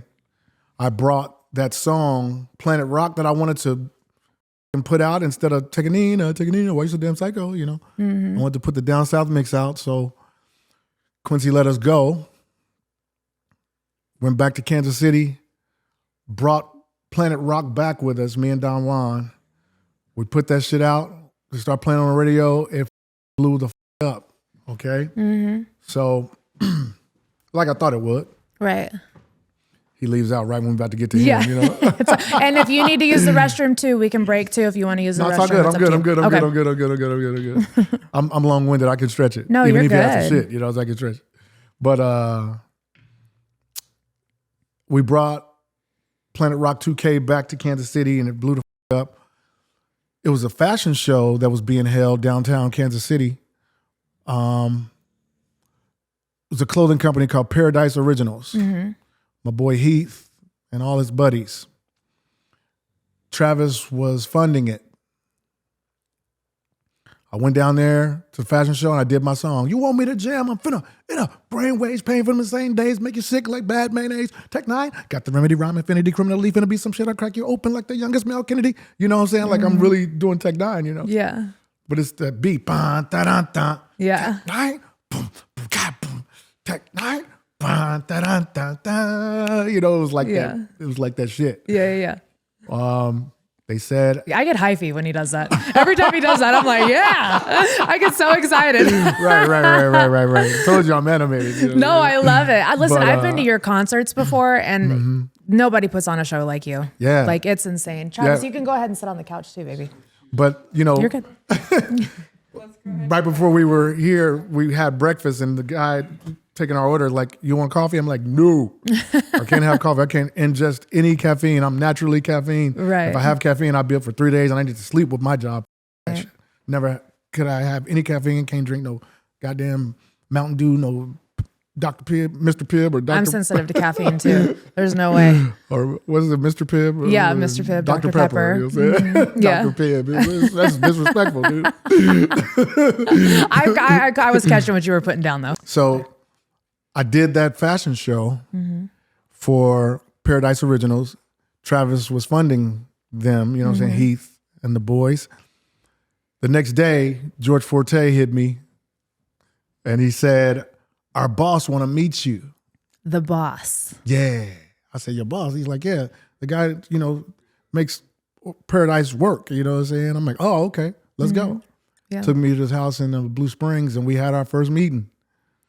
Travis, Mr. Travis OGuin has joined us on the couch. I'm really excited to get you both together because I think it's very legendary. I think this is very rare that I've ever gotten to see you two in an interview together, at least recently. I don't think it's ever happened, to be honest with you. Like, I mean, we always do individual interviews. Yeah. I don't do very many. Yeah. So this might be a first. I feel honored, This is like for real. crazy. Yeah. So Travis, I'm happy that you're here, and I like we were just saying, I'm so honored that you guys are doing this together because I have so many questions, especially with you guys being like the biggest independent label pretty much in the world. Yes.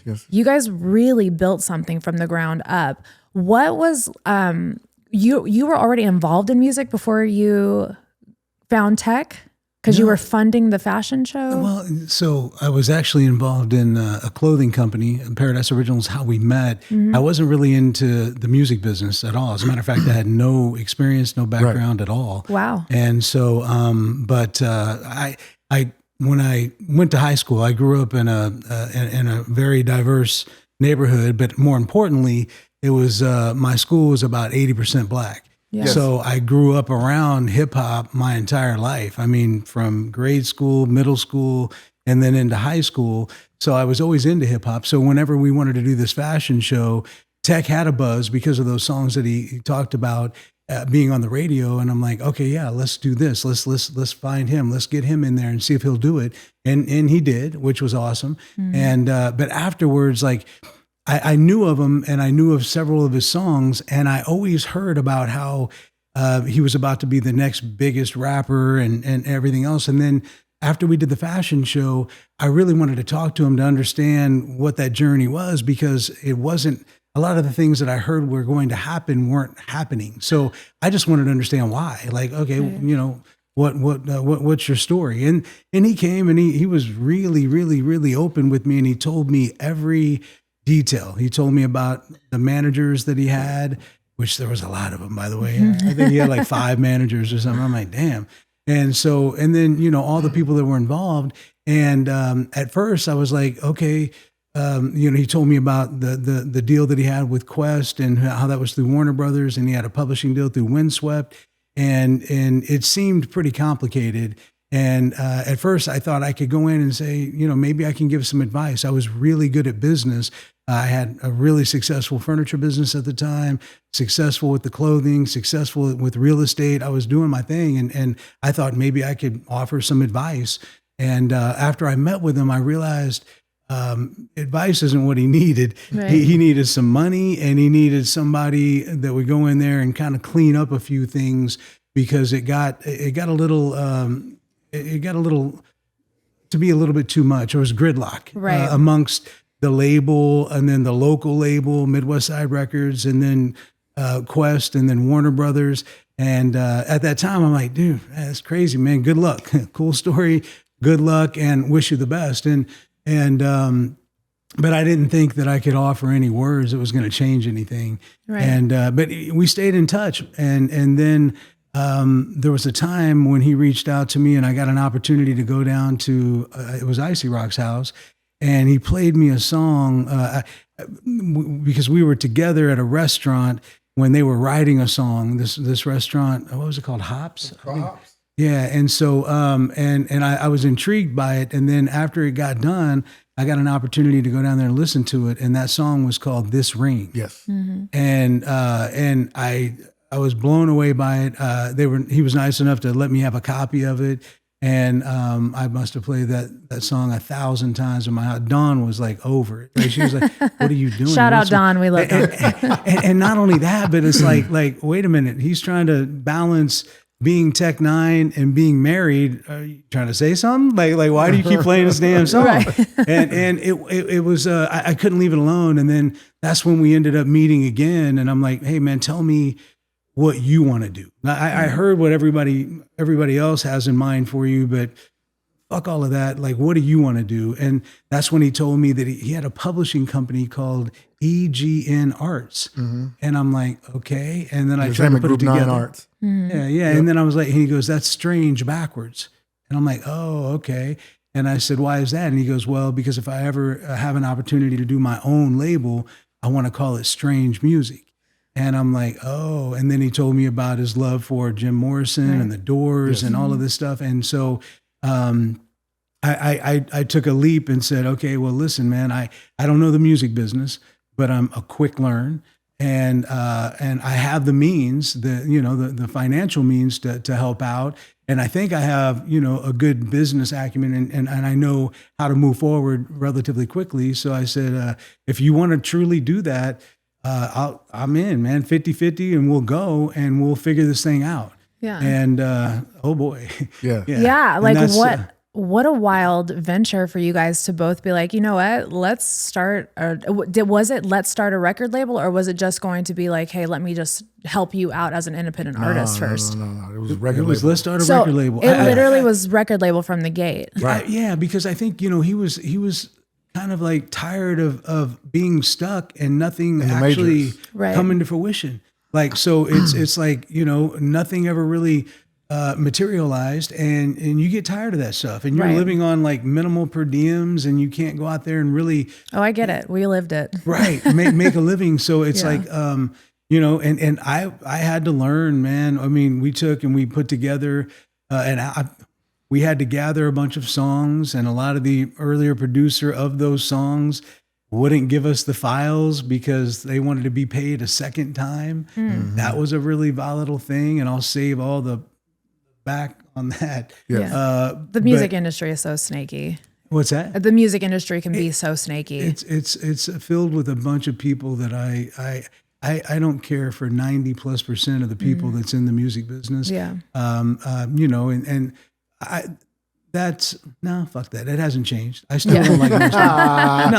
Talk your shit, Travis. Yeah, I mean, I don't because there's so many of them that Swindlers. are just they're full of shit. They're people that are not they're not or they're failed musicians who find a way to wiggle into a position in the business, and then they don't know what the doing. I call them car salesmen because they all have that icky like car salesman It's a personality. weird Right. All those comments. Oh yeah, that's going to be bananas.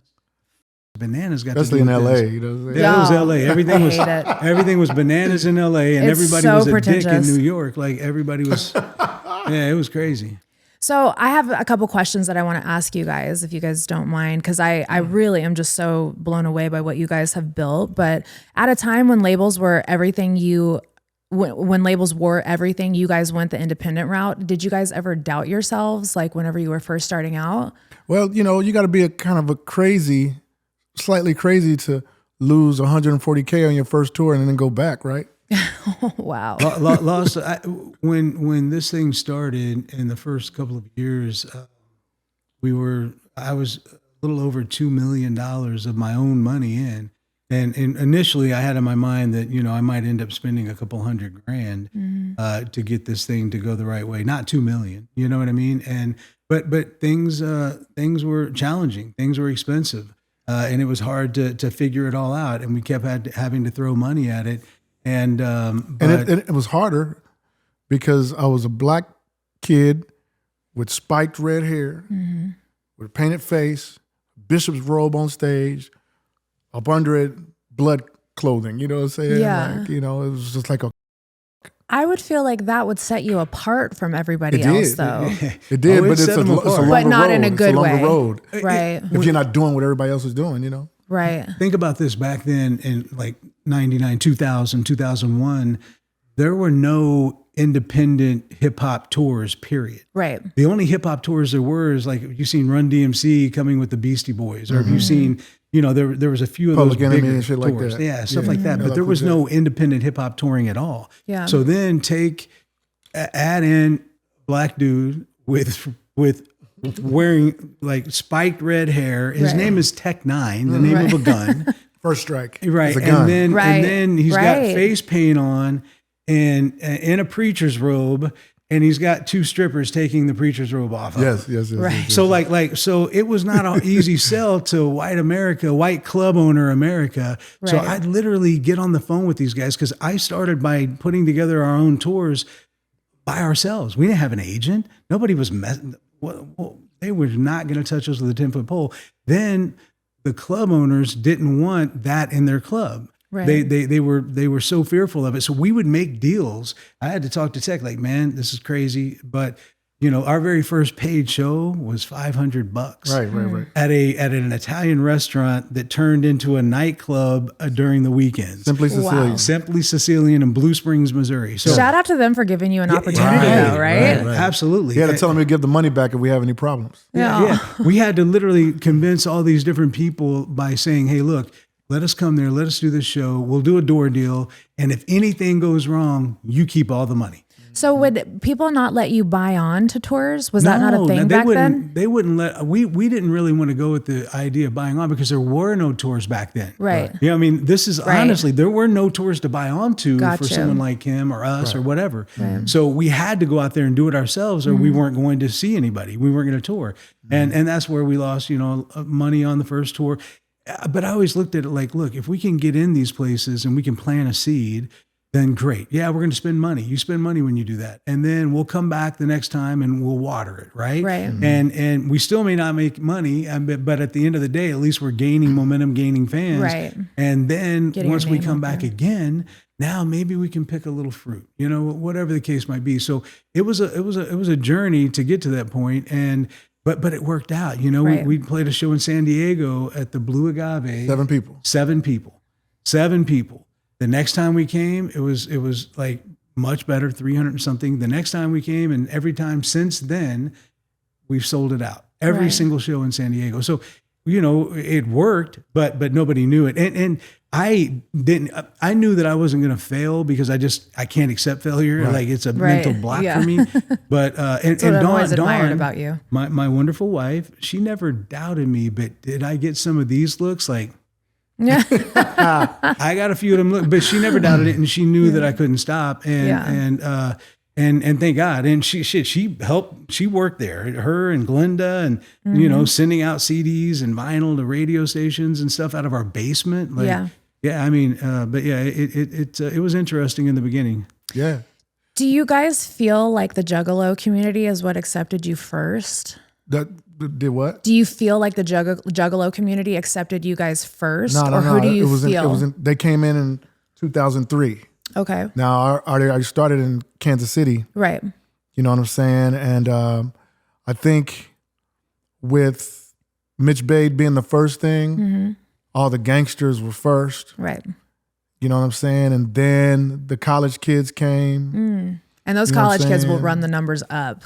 Yeah. Yeah. You know what I'm saying? But we did Sprite Liquid Mix Tour in 2002 with Jay-Z, NERD, Nappy Roots, you know what I'm saying? Hoobastank, Oh, wow. you know what I mean? Yeah, Like, that would be a great tour Yeah. to like circle back. So we was already buzzing on that tour, you know, fucking Jay-Z was coming out to see my set on the second stage, you know. Right. You know, they heard about this ring, you know. Everybody's like, you got to see And this Kanye, ring. you remember Kanye was there. I never man. saw him, but Chris Calico saw him. You Man, know? he He put was with those Talib damn- Kweli. He was on that tour too. So the next year, 2003, is when I met the Juggalos. When I finally found out everything about Psychopathic, because I'd heard about Insane Clown Posse years before when they got signed to Disney or something. You know, I was like, Right. baby, more clowns, more clowns. Yeah. You know what I'm saying? Yeah, I yeah. painted my face, you know. Yeah. And 2003 is when the Juggalos came and added a lot to our fan base. Right. You know what I mean? And the metalheads came, you know, and it just kept growing. Well, and that first tour that we did with them, actually the only tour we ever did with them, I guess, other than the Gathering, but it was Insane Clown Posse. It was Bone Thugs and Harmony. Yes, it was Cottonmouth Kings. Iconic. And so it's like, you know, that we thought, oh, wow, what a wild menagerie of craziness, and loved it. And I'll tell you what, their fan base was so intriguing to me because they were so devoted. Yes. And looking at that fan base and looking at, I had an opportunity to talk to and work with Hank Williams Jr. And go to his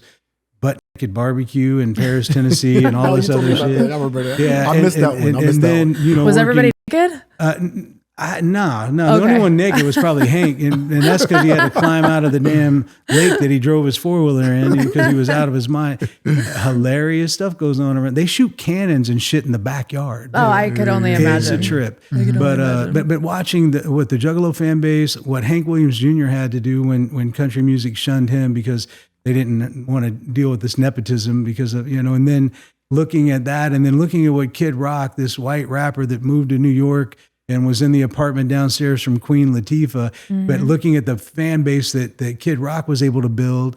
And those were the things that were so intriguing to me because look at these fan bases. They built them and all the odds were against them too. And that's when, you know, that's when I think that we really started to focus on how can we look at and understand and take the best things out of all these different people's followings. What can we get out of that? What can we learn from them? And we learned a lot from each one of them, including Psychopathic, and their merchandise game was mind-boggling. Crazy. Insane. Crazy. Yeah. It was so this wild day. to see that, man. Yeah.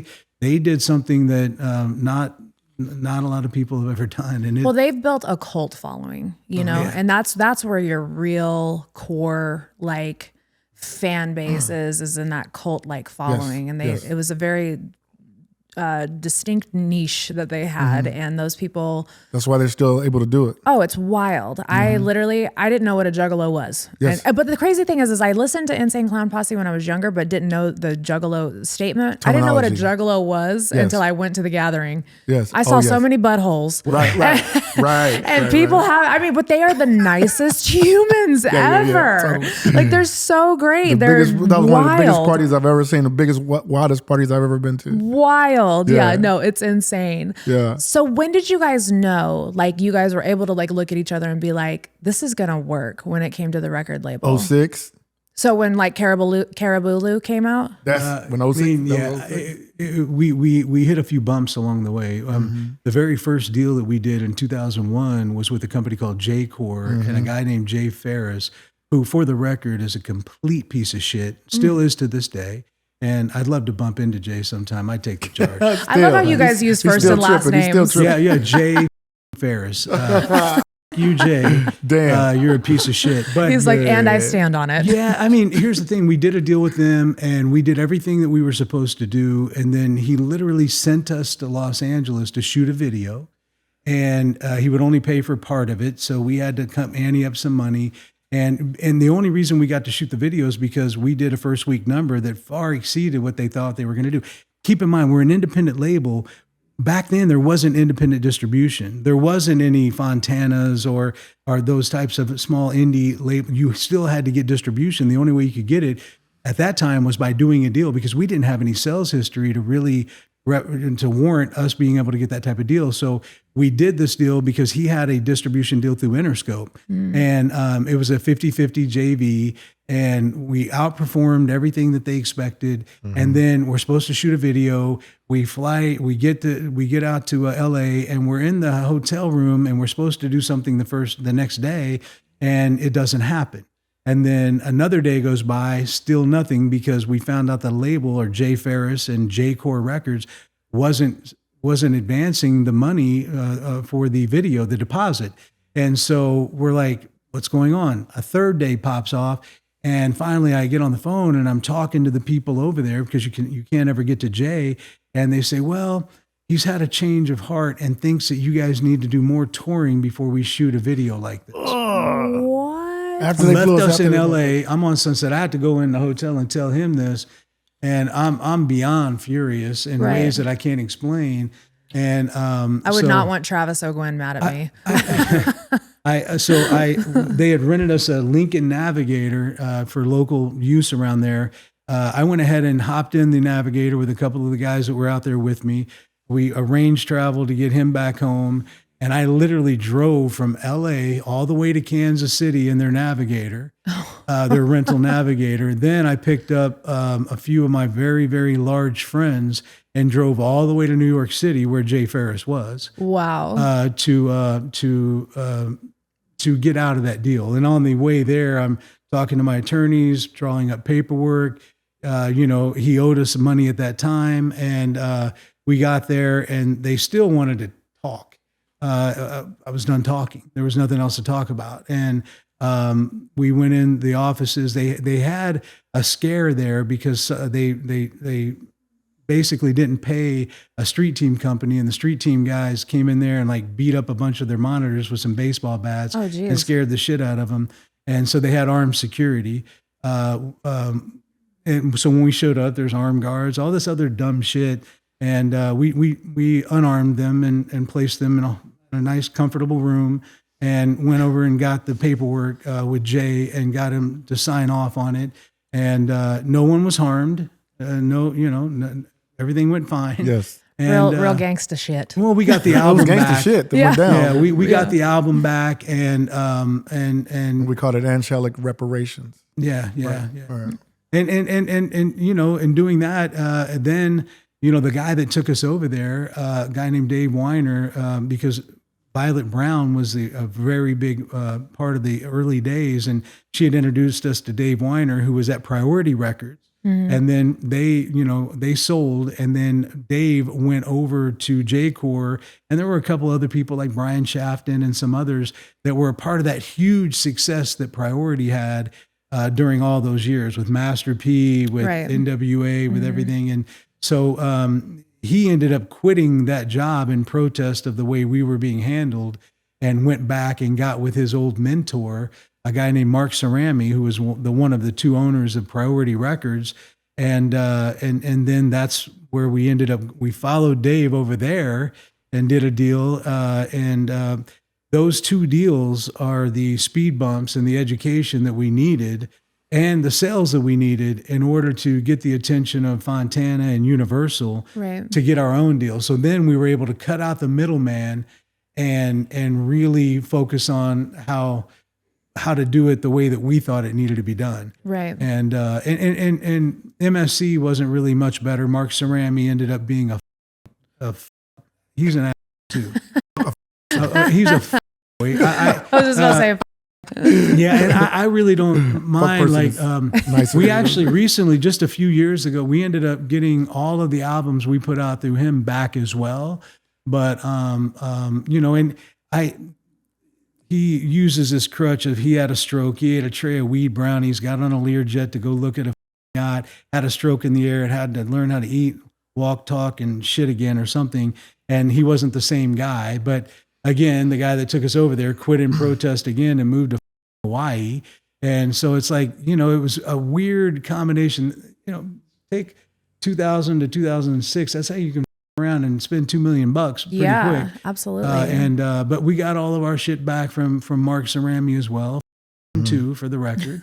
And 2006 was when we got with Fontana, and and then we got to do our deal. We did Ever Ready. No middleman between us and. Look, the results are what the results are. Right. If we work hard and we perform and we get something, we actually get paid. Yeah. Our wires come in religiously every single month. Yeah. It's so good. Yeah. And we went there and we've been there ever since.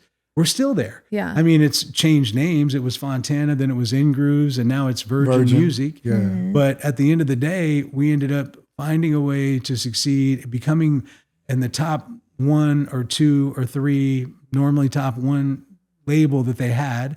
And we maintained that for a really long time. Yes. And been able to do other cool shit like It Goes Up, our distribution arm, which is where Jelly came through. Right. You know what I mean? So it's like he signed on Valentine's Day in 2020. Yeah. Yeah, it's so weird that it was Valentine's Day. Too. Yeah, But yeah, man. I mean, it's 2006 is when we realized that now that nobody could screw up the money and nobody was in between us and that, then it was all up from there. And that's really when we started having real success. Tech, what was it about Travis that made you trust this process? Because that's a long time, 1999 to 2006, before you guys are even seeing any recourse, like what was it about the struggle that made you trust him? When he said that I opened up and told him everything, he's always been forthcoming with everything. You know what I'm saying? Like he's always been open, not secretive when it comes to any type of money or any kind of thing that would come in. It was like he's always been open, an open book, just like me. You know what I mean? And you can feel that. You know what I'm saying? Especially being in business for 25 years. Yeah. You know what I'm saying? It's pretty much self-explanatory. Like absolutely, yeah. No, I'll always be fond of Travis. He was there when I got my first Rolex. Or was it me, or was I buying Jay his first Rolex? No, I you forget. were buying Jay the Rolex through a guy here, buying it from a company that I work with all the time out there. You know what? Carlene? Yeah, Carlene Creations. Yeah, that's actually where it came from. That's where I got. Yeah, that's actually where that watch came from. I think that might be where this one came from. I have no idea. But it's just, I love, my love for Travis always is going to run deep. Yes. So just really one other quick question, well, actually two, but what's your take on this mainstream versus independent debate? Because, especially the country rap world right now, they're insane with, wanting it, everybody needs to stay independent or, should you go mainstream? How do you guys feel about that? I think it can work either way. Yeah. For people. Depends on what you want. Right. Yeah. I think that we were independent way before it was cool, way before it was sexy. We were independent pretty much out of necessity. I think that, the lines are blurred between what was independent and, there's so many different projects that like even we worked early with TDE. We signed J-Rock. We had Kendrick Lamar was over there, Schoolboy Q, Absol, Black Hippie. I love Schoolboy Q. Right. And so, but when you look at that though, like when that deal upstreamed, Interscope didn't want to be mentioned. They wanted it all to be about TDE and Top Dog Entertainment. Right. And they wanted it because independent was cooler to the fan base. And they felt like it was going to connect better if they were in the shadows. You know what I'm saying? So, but now I think it's so incredibly blurred that I think that whatever it is, the end goal is, if you want to go out there and you want to be huge at radio, you might have to make that sacrifice and sign up with the folks that are capable of doing that. But you also have to make sure that that is the right fit and that they're going to do what they say they're going to do and that you end up getting a result that you want. Because if you don't, that's a very expensive situation. Yes. You go sign a major label deal, you sign a 15, 16, 17, 18 point deal, and now you're recouping at the rate of that deal. And so, everybody doesn't understand that for every $100 the major label spends and then they recoup, you're only getting $18 of a credit out of that $100. And so now you're in a pretty deep hole. And how wild is it not to make money and you got the number one record in the country and you're not getting paid though from the record label? Right. It's because the deal structures are very favorable to those majors. And that's but if it goes crazy and you have 7 number one songs, then it begins to make a lot more sense. And you have the ancillary, you have the touring income, you have, all of the merchandise income and all these other ancillary incomes. So sometimes a major deal makes sense and works for folks. But the deals are constantly shifting and changing. Yes. Distribution is constantly shifting and changing and how it's done. So it's a wild time, but you just have to be smart and dissect the deals that are in front of you and really try to figure out what your path is. If you don't care as much about radio, or you want to go through the process of hiring and doing radios and working with the independent yourself, you could of course do that too. And then your reward is much, much greater if it does connect and it does go. You're going to end up in a really great place, right? But I mean, it's. I feel like radio is so outdated too. Like how you have to get plays and all that stuff. Like watching my husband go through it, which I'll probably get shit for talking about this. I just feel like the way they go about things is so outdated. And isn't everything more on streaming now as opposed to radio? Everything is indeed more on streaming than it is radio, but terrestrial radio is still a big factor on getting people to a mass popularity. It is unfortunately or fortunately, however you look at it, still kind of like it's a huge part of it. But now you don't when we started, it was about the music. Now it's also about the social media. Right. It's about the TikTok. It's about Instagram. It's about, and not only that, but now, wait a minute, not only do I have to do those things, but okay, my TikTok needs to be for my personal moments or something. You got to campaign the shit right. So it's about this. And then my Instagram is going to be about the music making process. And then my Facebook's going to, you have to come up with strategies and plans, and you navigate this space all the time. But it's way bigger than the music now, and that kind of sucks. Right. And they want the personality behind the music. Yeah. But streaming is the biggest that we're all dealing with. How is a guy, Daniel Ek? How is he worth 3.6 billion? 4.6 billion. Recently on the backs of all the artists. And how did they make a $1.5 billion profit, yet they're paying less than 1/3 of 1 penny per stream of the actual artist that put in the work? Right. And the way it happened was the 3 majors made an alignment with Spotify. They have ownership stake. And it was the new way for them to get control of the business again. Because independents like us were kicking their ass. Right. We were the subject of a lot of different board meetings where guys would go in and literally, I had this guy, Richie, who used to call me. He's like, man, fuck you. I'm like, what's up? He's like, dude, we had to hear about you guys for 30 minutes straight, people yelling at us over how in the doing this, and we can't even do this. 50 Cent said he used to tell his artist about us. Yeah. Yeah. Wow. Yeah. So it's like, but streaming is really, really twisted. And the creative accounting that goes on with streaming, and you got guys that are making songs in AI, 100,000 songs, collecting millions of dollars. It's f***ed up. And I'm waiting for people to get as sick and tired as we are. You got to get people to be sick and tired of being sick and tired, right? And to make a change. But there's no way an artist can fight back for that. We have a lot of really kick-ass ideas, like back when we did the whole industry thing, that whole campaign. We have it, but there are much larger risks at play now because when you're not making any money and you're willing to say and do a lot of shit to rattle cages. And now we have to be very methodical because we have artists that are signed to the label.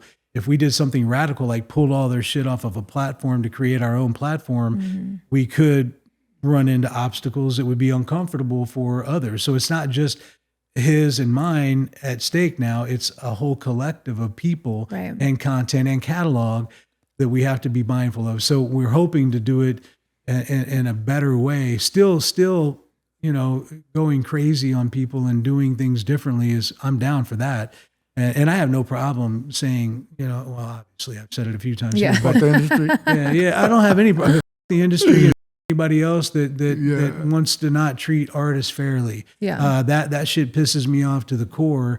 And I don't know how you can allow people to put all their work in and pay them fractions of pennies. That shit is irritating beyond words. No, it's not fair at all. Right. Touching base real quick on the artists that you guys have signed. You guys have Chris Calico, Ritz, Mayday, and Stevie Stone, artists like that. What do you guys look for in an artist before bringing them in, and what would somebody have to do to be signed by you guys? If somebody's listening to this right now and is like, I want to go to Strange Music. Well, I like artists that understand music, and I don't have to babysit. Right. You know what I mean? I like artists that I can see hanging with me, artist-wise. You know what I mean? That are able to do hits.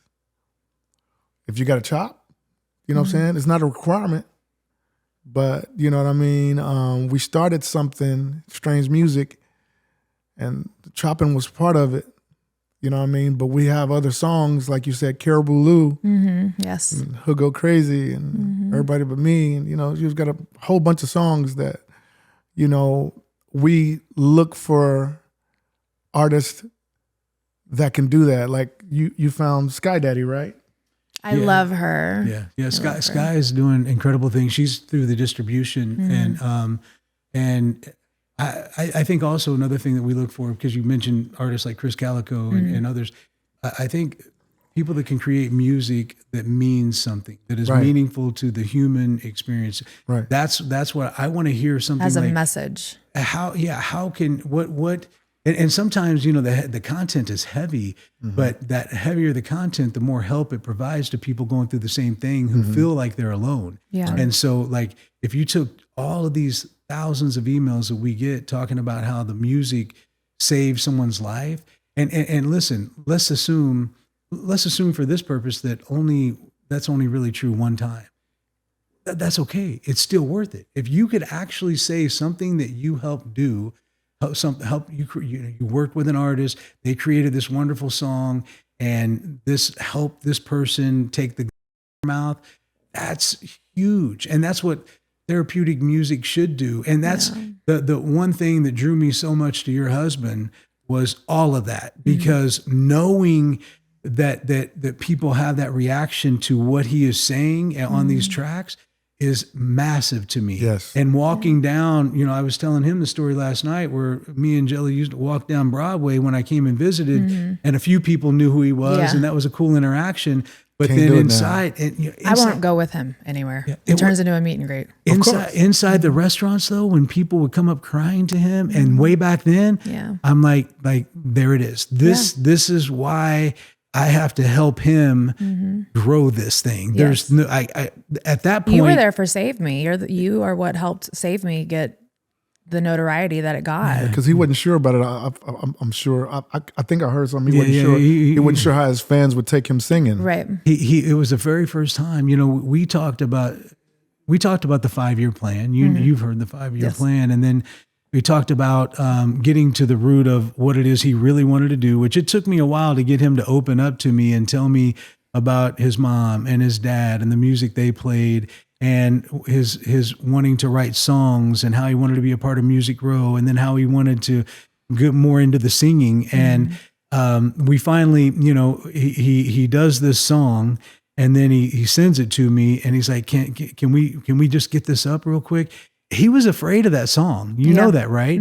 I mean, I know he talked to you. He told me about his conversations with you too, and you thought the song was beautiful. I told him it would be as big a song he ever did. Right. And as did I. You were right. Yeah, as did I. I said, look, this is what we've been talking about. It doesn't, you know, he told me that it's the first song he ever did without a rap verse. And I'm like, okay. Now I can't get him to rap. Good. Can you make him rap again, Tech, please? I miss rapper roll. Okay. Yeah, but Well, that's the maybe. shit though. Like Save Me though that's a mess. That song. What are we at? 298 million video plays on a simple video. That's because it connected, it touched, it means so much to so many people. And to be able to be a part of that, that's the only reason, honestly, Bunnie, the only reason that I'm still doing this shit. I have no financial reasons to do this anymore. Right. Haven't had for a long time, neither has he. Right. But the reality is when you know that your music has such an impact on people. That's hard. You can't, if you help create the soundtrack to a lot of people's lives, and then what do? You just say, oh, never mind. And you fuck off. What? Yeah. So that's it, you know, and I deal with the things like with McKinsey and all these other, the mental health of our country is challenged pretty heavily. So and heavily. if we can create stuff that helps people and human beings and help them stay alive, we better do this. We better continue. Or else, like, I feel responsible. Like, it's like, it ain't even a job for money. It's like a responsibility is where I'm at with it. That's deep. And to follow what strange music means, the S in the logo is taken from the rod of Asclepius. You know, you usually see it at the hospital. You see the snakes going around the rod, symbolizing medicine. Yes. And the bat being nocturnal. We are the medicine that navigate through the darkness. So we've fit that tight like a, you know what I mean? Absolutely. Your song Fragile is like saved me for me. Oh yeah. I was going through a really bad abusive relationship when that song dropped, and it literally like saved me so many times. So I mean, you guys are definitely making therapeutic music, and it's amazing. Travis, thank you for sitting in. I appreciate you being here so much. Thank you. Tech, we're gonna move on, but I'm gonna let you guys go because I feel like I've kept you for so long, but we're gonna move on just a little bit. I want to touch base on one story that I heard before though, because you were touring at a pace of doing 250 shows a year at one time. That's insane. Yes, it is. Like, how does somebody function to be able to do that many shows? Conditioned ourselves throughout the years to be able to know what to do with your voice, for one, you know, by cutting out the party after the show, getting rest, you know what I mean? You had to go through the shit early on to know how you don't be hoarse during the shows, you know what I'm saying? And on that ICP tour, man, I lost my voice in Kentucky, man. It was frightful, and ever since then I really start pacing myself. You know what I mean? You learn your lesson. So we've always been conditioned to do it. We've done it so much that at the end of some tours, I've popped my gastrocnemius muscle on both sides. You know what I'm saying? From jumping? Yeah, all that Michael Jackson sliding and shit from pop locking. You know what I'm saying? The shit I do on stage. No, it's high energy. You know what I'm saying? The minute you start till you end. I was off and not stretching and not working out back then when I was popping shit. Since I've been working out, my personal trainer, I ain't popped a fucking thing. On that Falling Reverse tour, I didn't get sick not one time. Let's go. Pop one muscle. Let's go. That probably contributes to your sobriety too. Yeah. Touring that much, do you ever just get afraid that when you're at home, you're just going to get lost in your thoughts? Or is it that you just get antsy whenever you have time off? Nah, Because I never got like that, because usually when I'm home is when I start working on records. You know, we tour, Right. get home, work on music. Tour, get home, work on music. You know Right. what I mean? And it was like that for a long time. You know what I'm saying? And I never felt like I had to, you know, even though I have to do mantras to go to sleep, you know what I mean? I found that and it works for me, you know, but no, we pretty much have I have a regimen, you know what I'm saying? Yeah, And it's a schedule. I'm conditioned to do it. Let's talk about your sobriety. Can you take me on that journey? Because it says you almost died from alcohol poisoning one time. That's not true, but something like that. You know what I'm saying? So my life since my early teens, I've been drinking like a rock star because I've pretty much been a rock star. Yeah. I mean, you are a rock star, Tech. Yeah. You I'm deserve saying, that title. I've been knowing that, you know what I'm saying, since my teens. You know what I'm saying? So like that's how I felt. That's how I built this to be, you know what I'm saying? A hip hop rock star, you know what I'm saying? So imagine every day I wake up, I have breakfast out somewhere or brunch or something. I start the day with maybe 3 mimosas, whether it be orange juice mimosa or a pineapple mimosa. Lunch, you know, you spend the day in studio, you know what I'm saying? Lunch, you take lunch somewhere at a bar. I have maybe 3 Cosmopolitans, top shelf. You know, dinner, you have your red wine. If you go to Capitol Grill, you're gonna have 4 Stoli Dolis. If you don't know what Stoli Doli is, it's like they marinate pineapple in vodka and they pour it, you know, and it's beautiful. That's one day. Right. And then I come home, we might have a party.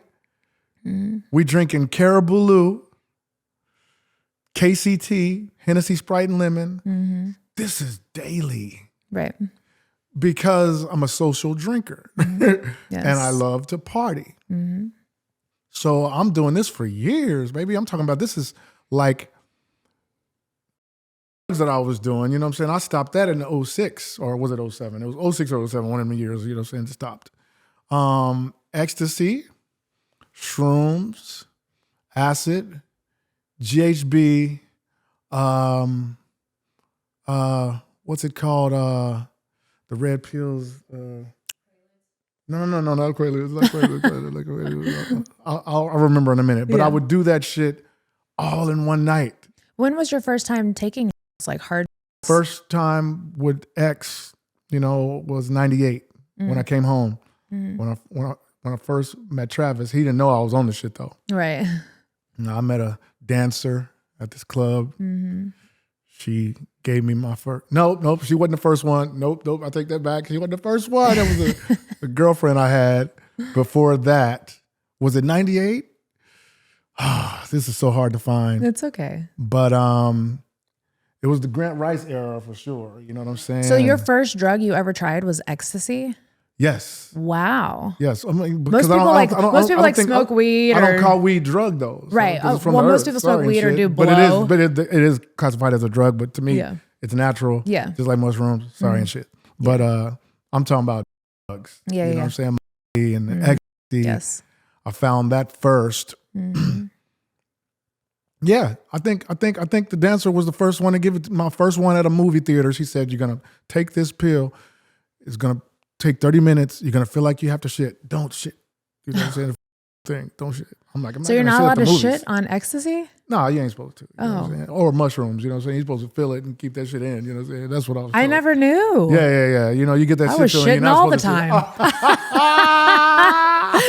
You learn something new every day. So she did fart over there. You know what I'm saying? But anyway, 98, I took my first pill, and I was doing that shit all the way from 98 to 2006 or 7. You know what I'm saying? Yeah. And what was it that made you want to get sober? shit was happening. You know, you remember you came up to the house and they said somebody was outside eating pussy at 6 o'clock in the morning outside on the bench, and all the people in the apartment complex could see it. You know what I'm saying? Police came, all kind of shit. Was that you eating pussy It was on at the my bench? house. Oh, okay. You know what I'm saying? He's But like, I had I'll never people say if over. it was me or I not. had people over, you know what I'm saying? Right. Shit was going on. You know what I'm saying? Upstairs, downstairs, outside. You know, because when you're on that shit, you know, you're staying up till 4 and 5 and 6 in the morning. Right. And you know, they're Jaw not, grinding. you know, you know what I'm saying? So, Adderall, that was the red pill. Adderall, okay. I'll put that on top of the X. You know, it feels so good. Oh you know my goodness. Ooh, I should have been. Whoa. I should have been Chris Farley, my nigga. I was putting shit on top of shit, Holmes. Praise You know God, what I'm saying? So, around 2006, Ever Ready time, it started slowing down. You know what I'm saying? Travis said, man, we had a meeting. Travis said, man, everybody's saying you're going to die just like Jim Morrison. Aww. You know what I'm saying? I But that can't be probably involved. resonated He said, with I you. can't keep doing business with somebody that's going to kill me, and I'm sorry. No. You know what I'm saying? I was like, oh no, I ain't going to kill myself. You know what I'm saying? I ain't going to kill myself now. So, you know, I thought about that. I'm like, I see it every day. People seeing me.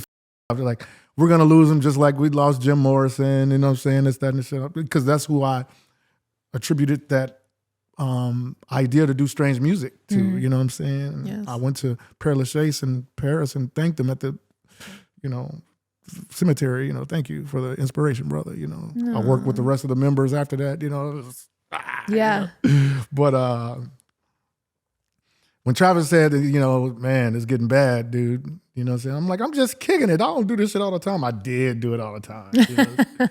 You know, because we in the strip, we running a strip club, Right. satin dolls. We down there. I'm getting every, you know, I'm like a house dad. You know, I can go in there where bitches are, and I'm sorry, I talk like that bitches, but you know, You're the women fine. are. You know I say it all the time too.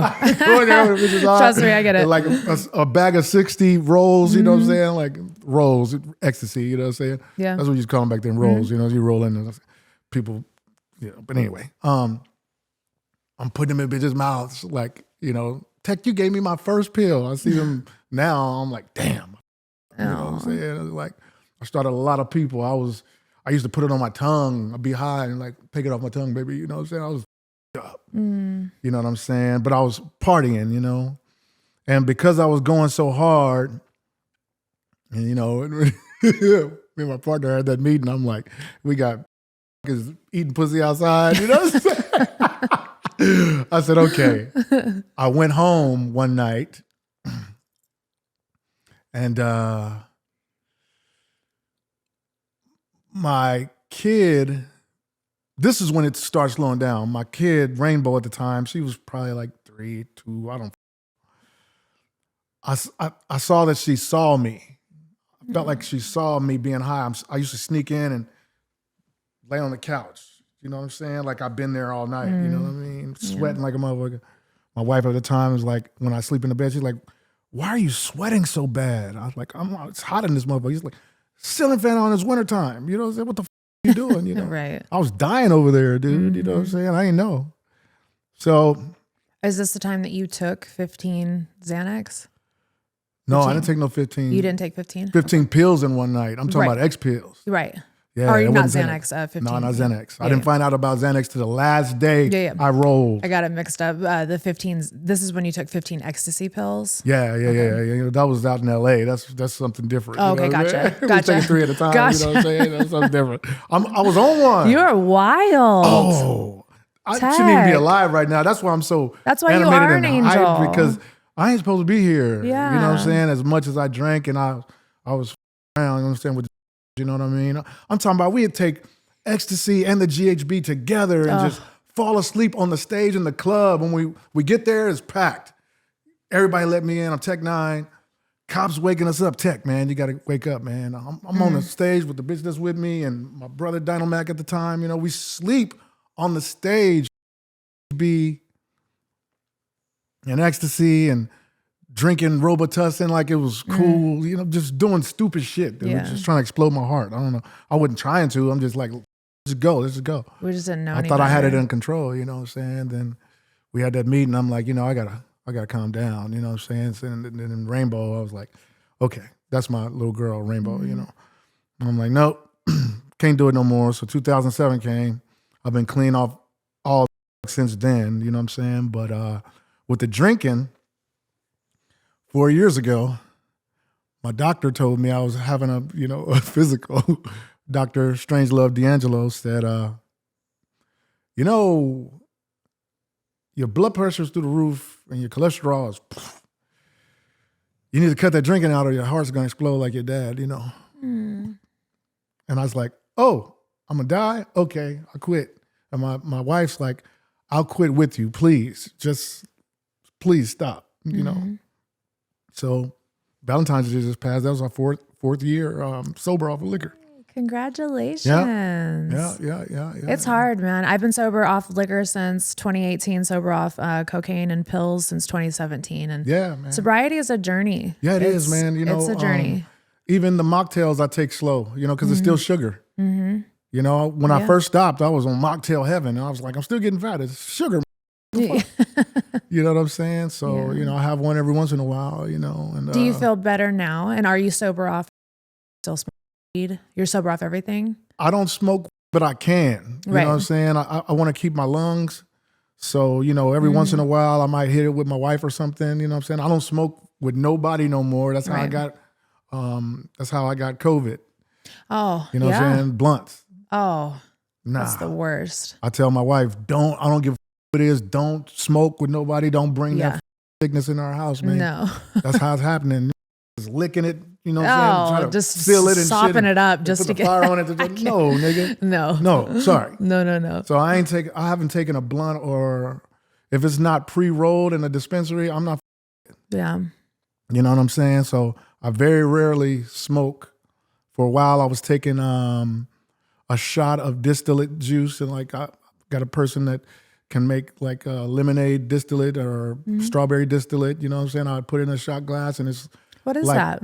It's liquefied THC. You know what I'm saying? Gotcha. They put it in juice. It's called distillate. You're a savage, dude. And, you are a sav. What you mean, dude? Liquid THC. I'd go to the hospital. No, but it's only the drink is the shot is only 20 milligrams or something like that. I can't go. Still. I can't. I ate some freaking weed butter and called 911. Yeah, okay? yeah. I'm saying that's cool, but beyond 20, nah. Yeah. You know what I'm saying? 10, 15, 20, that's it. You know what I'm saying? Keeps you regular. But the shot glass is like 20, milligrams or whatever, and it's like a body massage. I don't do it no more. Right. I was doing it for a while. I don't do it no more because I don't got time. Right. You know what I'm saying? And do you feel better now that you're sober? Oh, yes. And on this health journey? Oh, yes. I feel better. I'm just 9 pounds over my target weight, which was 185 when I wanted to get in my suit for my wedding, you know what I'm saying? Yeah. July 20th, Which, congratulations, and, we were talking about I feel fat that. as now. Just 9 pounds ahead of 185, you got to allow yourself grace, though. And, I've been working on this album, you know what I mean, 5816 Forest, for a long time. And, I got a lot of deadlines and shit. I'm still writing verses for and sometimes I miss my workout. I haven't seen my trainer in almost a month. You know what I'm saying? So I got to get back with him because I'm in there from 11 to 12 and I get to the studio at 12:30 or 1 and when I get some food, you know what I'm saying? And around 3 and 4, I got to get home. You know what I'm saying? It don't make no sense. Right. I need to be at the studio at 10 o'clock to get the time. So I've just been missing my workouts to try to get everything done. You know what I'm saying? And I feel fat as but have grace with yourself, though. What'd you say? I said just have grace with yourself. Of course. though. I give myself grace. Yeah. I get up in the morning every day and I flex my, damn, I can still see my abs, but it's still like, I love dessert. Dude, I used to hate blueberry muffins my whole life. I love them now. And I'm like, keep them away from me. Please don't bring it in the house. Don't bring that cookie in here, please. But you're in your healing dad era too. Yeah. You've been a dad for a long time, but now you have your little Foster cake. 2-year-old. Oh my God, dude. I'm sure she indulges with you too. Yeah, she does. I'm just saying, butter cake, wherever we go eat, if they got butter cake, we gotta have it. Fire. Now we used to get one each. Now we split it. Good. Least, they're like, Or just have one cheat day a week. That's what I do. Yeah, that's cool. You have one cheat day a week, and then you just get it out of your system. And now now we on the gluten-free Tate's cookies, you know what I'm saying, every once in a while, you know what I'm saying? I just love blueberry. I just had blueberry pancakes the other day. I said, look at me. She makes them, gluten-free and all that kind of shit. I'm like, look at me. I'm eating blueberry pancakes. But they're gluten-free. She said, yeah. So you're doing good. But blueberries, though. And it ain't got nothing to do with no blood gang shit or nothing. I just never liked it. You know what I'm saying? But I love them. Yeah. And they say it's good for your brain. You know what I'm saying? It's crazy how your palate changes as you get older, because I was never a fruit girl. I always loved vegetables. I love fruit Something now. is happening to me. Right now, as we speak, I haven't had shrimp or lobster since my marriage. I had it. We eloped in Puerto Rico, where her family's from, and on July 14th. Mm-hmm. And then we had our second wedding for our family and everybody on July 20th in Kansas City. You know what I'm saying? That was a flex too. We had 2 weddings. And shit. I love it. You know what I'm saying? But I haven't had shrimp or lobster. The shit just starts feeling weird in my mouth. No diddy. I'm just like, it started feeling weird. The texture. Oh, okay. I was gonna say, are you having like an allergic reaction to it? No, the texture. You outgrow it feels like things. now when I bite shrimp, it feels like I'm biting cartilage or something. I don't know. You know what I'm saying? Yeah, your taste buds have changed. Maybe because you're sober though too. I mean, Maybe that's been sobriety. 4 years. I was just eating that shit last year. Yeah. You know what I'm saying? Like I'm talking about like shrimp bowls and with sausage in it and potatoes and shrimp and crab legs. I ain't even had no crab legs yet. I don't know if I'm weird on that. You gotta eat some crab legs. Because crab legs are bomb. I know. I've been eating them all my life. A shrimp I'm a little iffy with too. Something's fucking with me, you know what I'm saying? Yeah. They call shrimp the roach of the sea or something like that. Yeah. So maybe that might cockroach of the sea. The cockroach of the sea. Yeah. I was just in New Orleans and wouldn't eat no goddamn shrimp. I didn't even have no crawfish. I love crawfish etouffee. I love it. You know what I mean? Like, your taste buds are just changing. Shit is changing. Mm-hmm. I'm eating chicken with skin on it now. I can't do it. I'm taking the skin off now. I've been eating chicken all my life. That ain't no racist shit or nothing. You know, everybody eats chicken. Yeah. You know what I'm saying? I've been eating chicken all my life, dude. You know what I'm saying? You're all my life. Chicken all my life. Sorry, shit. You know what I'm saying? But now I'm eating the shit and I feel like that I'm eating human flesh. Oh no. Steak was almost out like last year because I've been watching these documentaries saying they're putting glue in it, and when you cut it, I'm like, oh my God. Oh no. So me and meat are having a time. No diddy. But it's your pause. I'm sorry, no diddy. Your body is probably just trying to go through some sort of transformation. Something's and it's happening purging. to me, and I'm still trying to eat I ate a chicken sandwich at the airport yesterday. It was good as you know what I'm saying? I'm like, okay, chicken's not all the way out yet. You know what I'm saying? This don't have no skin on it. You know what I'm saying? Right. Yeah, let your body purge. It's just part of growing. And it could be spiritual too. Have you ever tried to Google like the spiritual meaning of why your body is refusing these meats? No, I just think that I ain't supposed to be eating that shit. I don't think none of us are. I'm sorry. Yeah, no, but I agree. It's just, it is what it is. I don't know what I'm going to turn into in the next years. You know what I'm saying? But I can feel it coming. I'm like, why do I feel like I'm a savage eating meat these days? Yeah. You know what I'm saying? Well, I can't wait to see the transition. My lady asked me the other day before I came here, she was like, so when you get back, I want to have groceries and stuff, some fresh groceries. What do you want? And I was like, salad stuff. I go through phases like that too, salad though. Stuff, you know what I'm saying? I go through phases like that too, and sometimes it's just your body just needs a break from that. I don't know what's going on, man. It's like I don't know if I'll ever eat shrimp or lobster. I used to lobster up. I'm rich. I love that Tech is so upset about the shrimp. Yeah, it's because the shrimp they had at the restaurant we went to in New Orleans still look good as a motherfucker. So fire. You know what I'm saying? And then I took my son. My son came with me for the first time. He came to the Super Bowl with me. My brothers was down there. My uncle. We all had brunch the morning of the Super Bowl. Yeah. Down on Bourbon Street. It was wonderful. And I saw that they had crawfish etouffee omelet. I'm like, ooh, I gotta try it. But I said, damn, I can't even eat shrimp. And my brother said, I'll get it and you can taste it. I didn't even taste it. You didn't have the urge. No, I don't know what's going on with the texture shit in You're just on going my tongue, through a but phase right now. it makes me feel like I'm eating something I ain't supposed to eat. But my wife's like, you gotta eat something. I was like, I know, I'm still. You gotta get your protein in, so you have to figure out a way to maybe like eating like beans and chickpeas. Yeah, she's been making a lot of beans with which we call it with the meat. They put it on the Mexican breakfast. What is it called? Chorizo. There you go, yes. chorizo. You got the chorizo and the beans. You know what I'm saying? Chorizo is sausage. Yeah, I know. So it's grinded up. It's cool. Yeah. I love her beans. You know what I'm saying? I love the beans, and I'm just. It's just weird. Yeah, I'm gonna Google some stuff for you tonight, and I'm gonna send it to Travis and see if we can like connect the dots for you, because I really feel like it might be spiritual for you too. I promise you. Like, I know it sounds crazy, but like sometimes there's certain things that your body rejects when you're going through like a spiritual awakening. And she still makes turkey tacos. I love them. I love. You know what I'm saying? Crazy. She can make a turkey burger. You can't tell, dude. Yeah. You know what I'm saying? I'll this it up. I love your love for your wife. Yeah, man. Tech, I have kept you for 2.5 hours. So I told you I'm long-winded. No, you're good. I'm going to ask you one last question, and I'm going to let you go. Okay. But so imagine this. You walk off stage from your last show ever. The lights are off. The fans are gone. You're standing alone in the venue. What's the one thing you regret not doing? The one thing I regret not doing? Like just in anything, life, career, anything. I thought you were talking about the show, because I got it. You know what I'm saying? That too, if you want to talk about the show. I always talked to Chris Calico, and I always said, when I accidentally tell a joke on stage and everybody laughs, it feels so good. Ew. I was like, maybe I should write some jokes.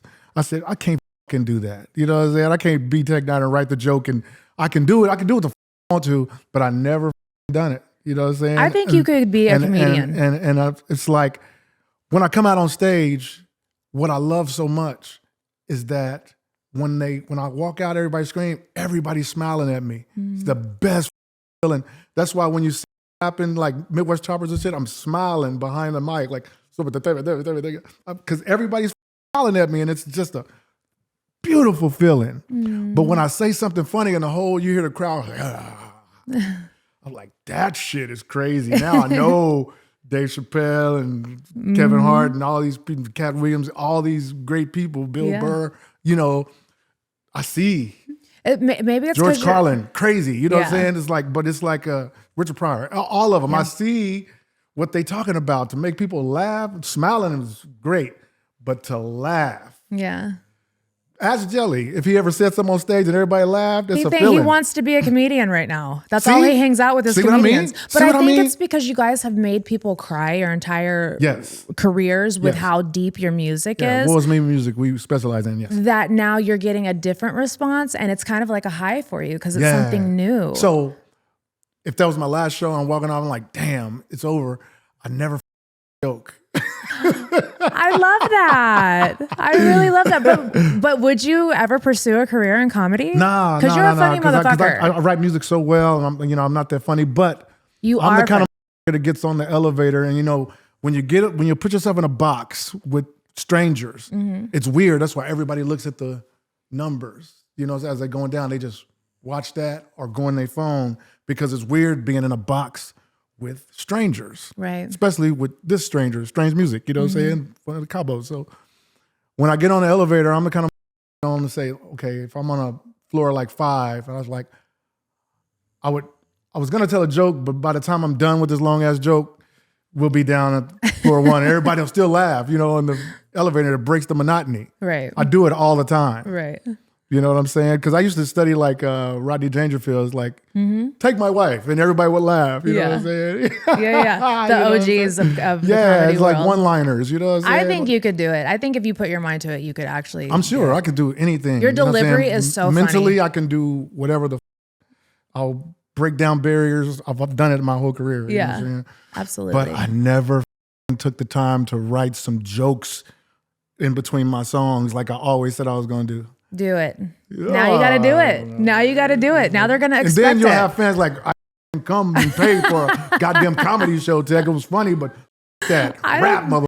No, I don't think so. I think as long as you're rapping in between the jokes, everybody's going to have the best of both worlds, I don't know. When are we going to get a new album from you? June 13th, my album, 5816 Forest, where we moved when my mom married Abu Hassan Rasul Khalifa, the Muslim. Mm-hmm. It's an audio series with 17 episodes about my life on 5816 Forest from age 12 to 17 when I ran away from home in the pursuit of becoming Tech N9ne. Oh, I love how you always go back to the nostalgia and the memories. And it's in chronological order, how we moved in and all the shit that happened at school. And yeah. And it's music that's music. doing all of this? Yeah, it's music. Okay. It's all music, but it's an audio series. That's what I call it. Right. Because music is audio. You know what I'm Right. saying? It's an audio series Yeah. of events that happened from 12 to 17 Yeah. when I ran away. You know what I'm saying? And it's in chronological order from 12, my mother, years old, my mama fell in love with a Muslim, 58 block week, she took them or some shit, you know what I'm saying? It's brand new music I don't right now. Yeah. But it's starting at the beginning. You know, the first song is called The Birth. Then the second song is called Friday to Sunday, you know what I'm saying? Triality. Where on 5816 Forest, I found the King, the Clown, and the G, you know what I'm saying? How all three of my personalities began, you know what I'm saying? So it's all the way to the age 17. And then after the strange music tag, we have a song called J6's after the tag. We ain't never put a song after the tag, you know what I'm saying? And it's called J6's and it's 2 years after I ran away, you know what I'm saying? Oh, I You know, can't wait for that. And how my Jordan 6s were my good luck charm whenever I wore them. I wore them down here, you know what I mean? I don't have them on now, but I had them on yesterday. Have you ever thought about doing a documentary or like having? Yeah, but we're still writing it. Yeah. We're still writing the Tech N9ne story, man. Yeah. You know what I'm saying? Right now, you know what I'm saying? You have so much lore though. Like I feel like you could have like a series of documentaries. It can be a movie. Literally. Yeah. It could be a crazy ass movie. It's one of them 3-hour movies though. Yeah. You know what I'm saying? Like some Black Panther shit. You know what I'm saying? Like, no, absolutely. But yeah, man. I got a lot to talk about. And 5816 Forest is very informative. Because I've told these stories in interviews before, you know what I'm saying? Like we talking, but you never heard them in rhyme form. You know, a lot of these stories, order. like I have down in the middle, it's a song called Excited, where I talk about 14 years old, this black girl I was dating named Chanel Winfrey, broke my heart because I went to her 14th birthday party. It was on the next block. And, you know, I went over there with my boy Snubby and, you know, we're dancing. And when the lights went off, you know, in the hood, I had to go across the street to ask my stepfather and my mom, can I go back to the party? It won't be for too much longer. I know the lights are on. And he's like, yeah, you can go. When I came back, I was looking for her. Everybody was slow dancing. It was a red light and I couldn't really see. And I opened her room and my boy Snubby was on top of her kissing. She broke my heart. You know what I'm saying? And then I have the song right after that. It's called The Nice One. How the white girls in the school, I was hanging with my thug homies from the hood. But whenever like a new Caucasian girl would come into school, they would hear and find me at my lockers like, you're Aaron, right? I'm like, yeah, we hear you're the nice one. I'm like, okay, you know what I'm saying? out of all the thug niggas I hang with, you know what I'm saying? I'm the nice one. So the nice one is right after, you know what I'm saying? It shows the duality of, you know what I'm saying? My taste has never been, okay, I'll just date this girl because she's black. I date this girl because she's white. I date this girl because she's Puerto Rican. I date this girl because she's Asian. I never had a type. Right. I was just love, you know what I'm saying? Whatever that felt like. Didn't matter what it looked like. You know? You still lead with love in everything that you do. Yes. So 5816 Forest is a journey. It's an audio series, 17 episodes. June 13th, baby. Yeah. I can't wait. Tech. So the last song, Sacrifice, is the only one that ain't done. That's the Jelly Roll hook. Yeah. Son of a I'm gonna go home and spank him. You know what? He's actually downtown. You guys could probably finished. You know what I'm saying? You guys could probably find him downtown. He's doing a whole bunch of interviews today. I don't know exactly. I'll call him and see. Everything else is done. That's the one that don't have a hook. I will get on his ass for you. I promise. So, And I really, he said he was gonna do it. You know what I'm saying? It's just like, if he says he's gonna do it, he'll do it. If I would have had it when he came to visit me on the Falling in Reverse tour, he got on my bus. He said, "What you working on?" I was like, "I'm working on this album called 5864." He said, "You got anything for me?" I said, "Nope, but I will find it." Yeah. So I found Sacrifice, so I got that across my chest, what I'm saying, years ago, everything I had to do to sacrifice, the time I spent, it was perfect because it's on some was me shit, but, the shit I had to do, I couldn't, go be with everybody else because I had to sacrifice. And while I was being on punishment and shit like that, I worked on my craft, you know what I mean? I became Tech N9ne, and it saved my life, Yeah. So that's the last song, what I'm saying, Sacrifice. And it's beautiful. The album is crazy. I can't wait to hear it. I'm so excited. Yeah, we used one producer on this one. Producer I've never worked with. His name is Jay Peasy. He brought that ghetto funk that I ain't had in a long time. Yay. You know what I'm saying? Like that I had like back in the Rogue Dog Villain days and Let's Get Up and Mitch Bay days. It's those kind of beats, And I was scared at first. I told Black Walk, because he's the one who told me, man, your fans want to hear all you, nobody else rapping on it, just people. If you want to put some people on the hook, that's cool. Wayne did a hook, you know what I'm saying? And it's dope. It's called Yoda.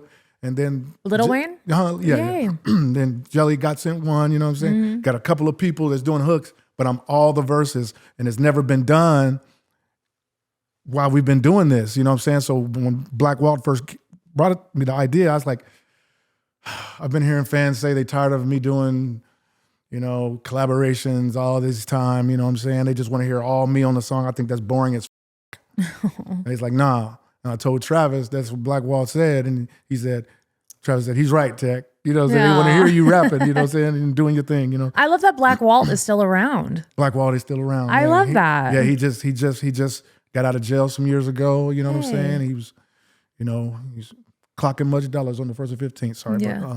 but you know what I'm saying? But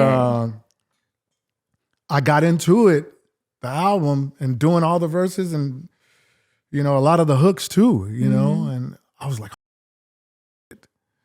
it relieved me. Yeah. It's therapeutic for you. I found solace in talking about my stepfather and me running away when he was trying to make me a real man. I didn't understand it when I was 17, but when I got out in the world, I understand he was trying to make me better. And I said, I love him and thank you. And I played him, my brother Hakeem played him the song, and he said he was so happy. And tell Donnie, I said, thank you. You know what I'm saying? Because I never came back. Is your stepfather still alive? Yeah. Oh, good. We played him the song. Yeah. It's called The Punishment. He used to have me on Punishment all the time because I lived in a blood neighborhood, and he knew when I was around my homies, shit was happening. Yeah. So he's like, I fuck up in school, I'm in punishment for the whole summer. Well, Tech, Summer's on punishment. I can't wait to hear this album, and I think that I think it's actually innovative what you guys are doing, because I don't think anybody's ever really done this. No, so I ain't never heard nobody else call their upcoming album an audio series with 17 episodes. Yeah, no, it's you. You guys are just creating your own wave again. Yeah. So yeah. Thank you so much for being here, Tech. Thank you for having me. It was so natural and so comfortable. I appreciate you being here. Travis, I appreciate you being here. And I can't wait to see, your growth and your journey just continue like it has been for all these years, 3 decades, right? Yes. Like you have just been moving and shaking. Yes. And you don't plan on stopping. And I love that. No doubt. Thank you, Mama. Come back and see me. Yay. I shall. Thank you guys for tuning in to another episode of Dumb Blonde. I'll see you guys next week. Bye.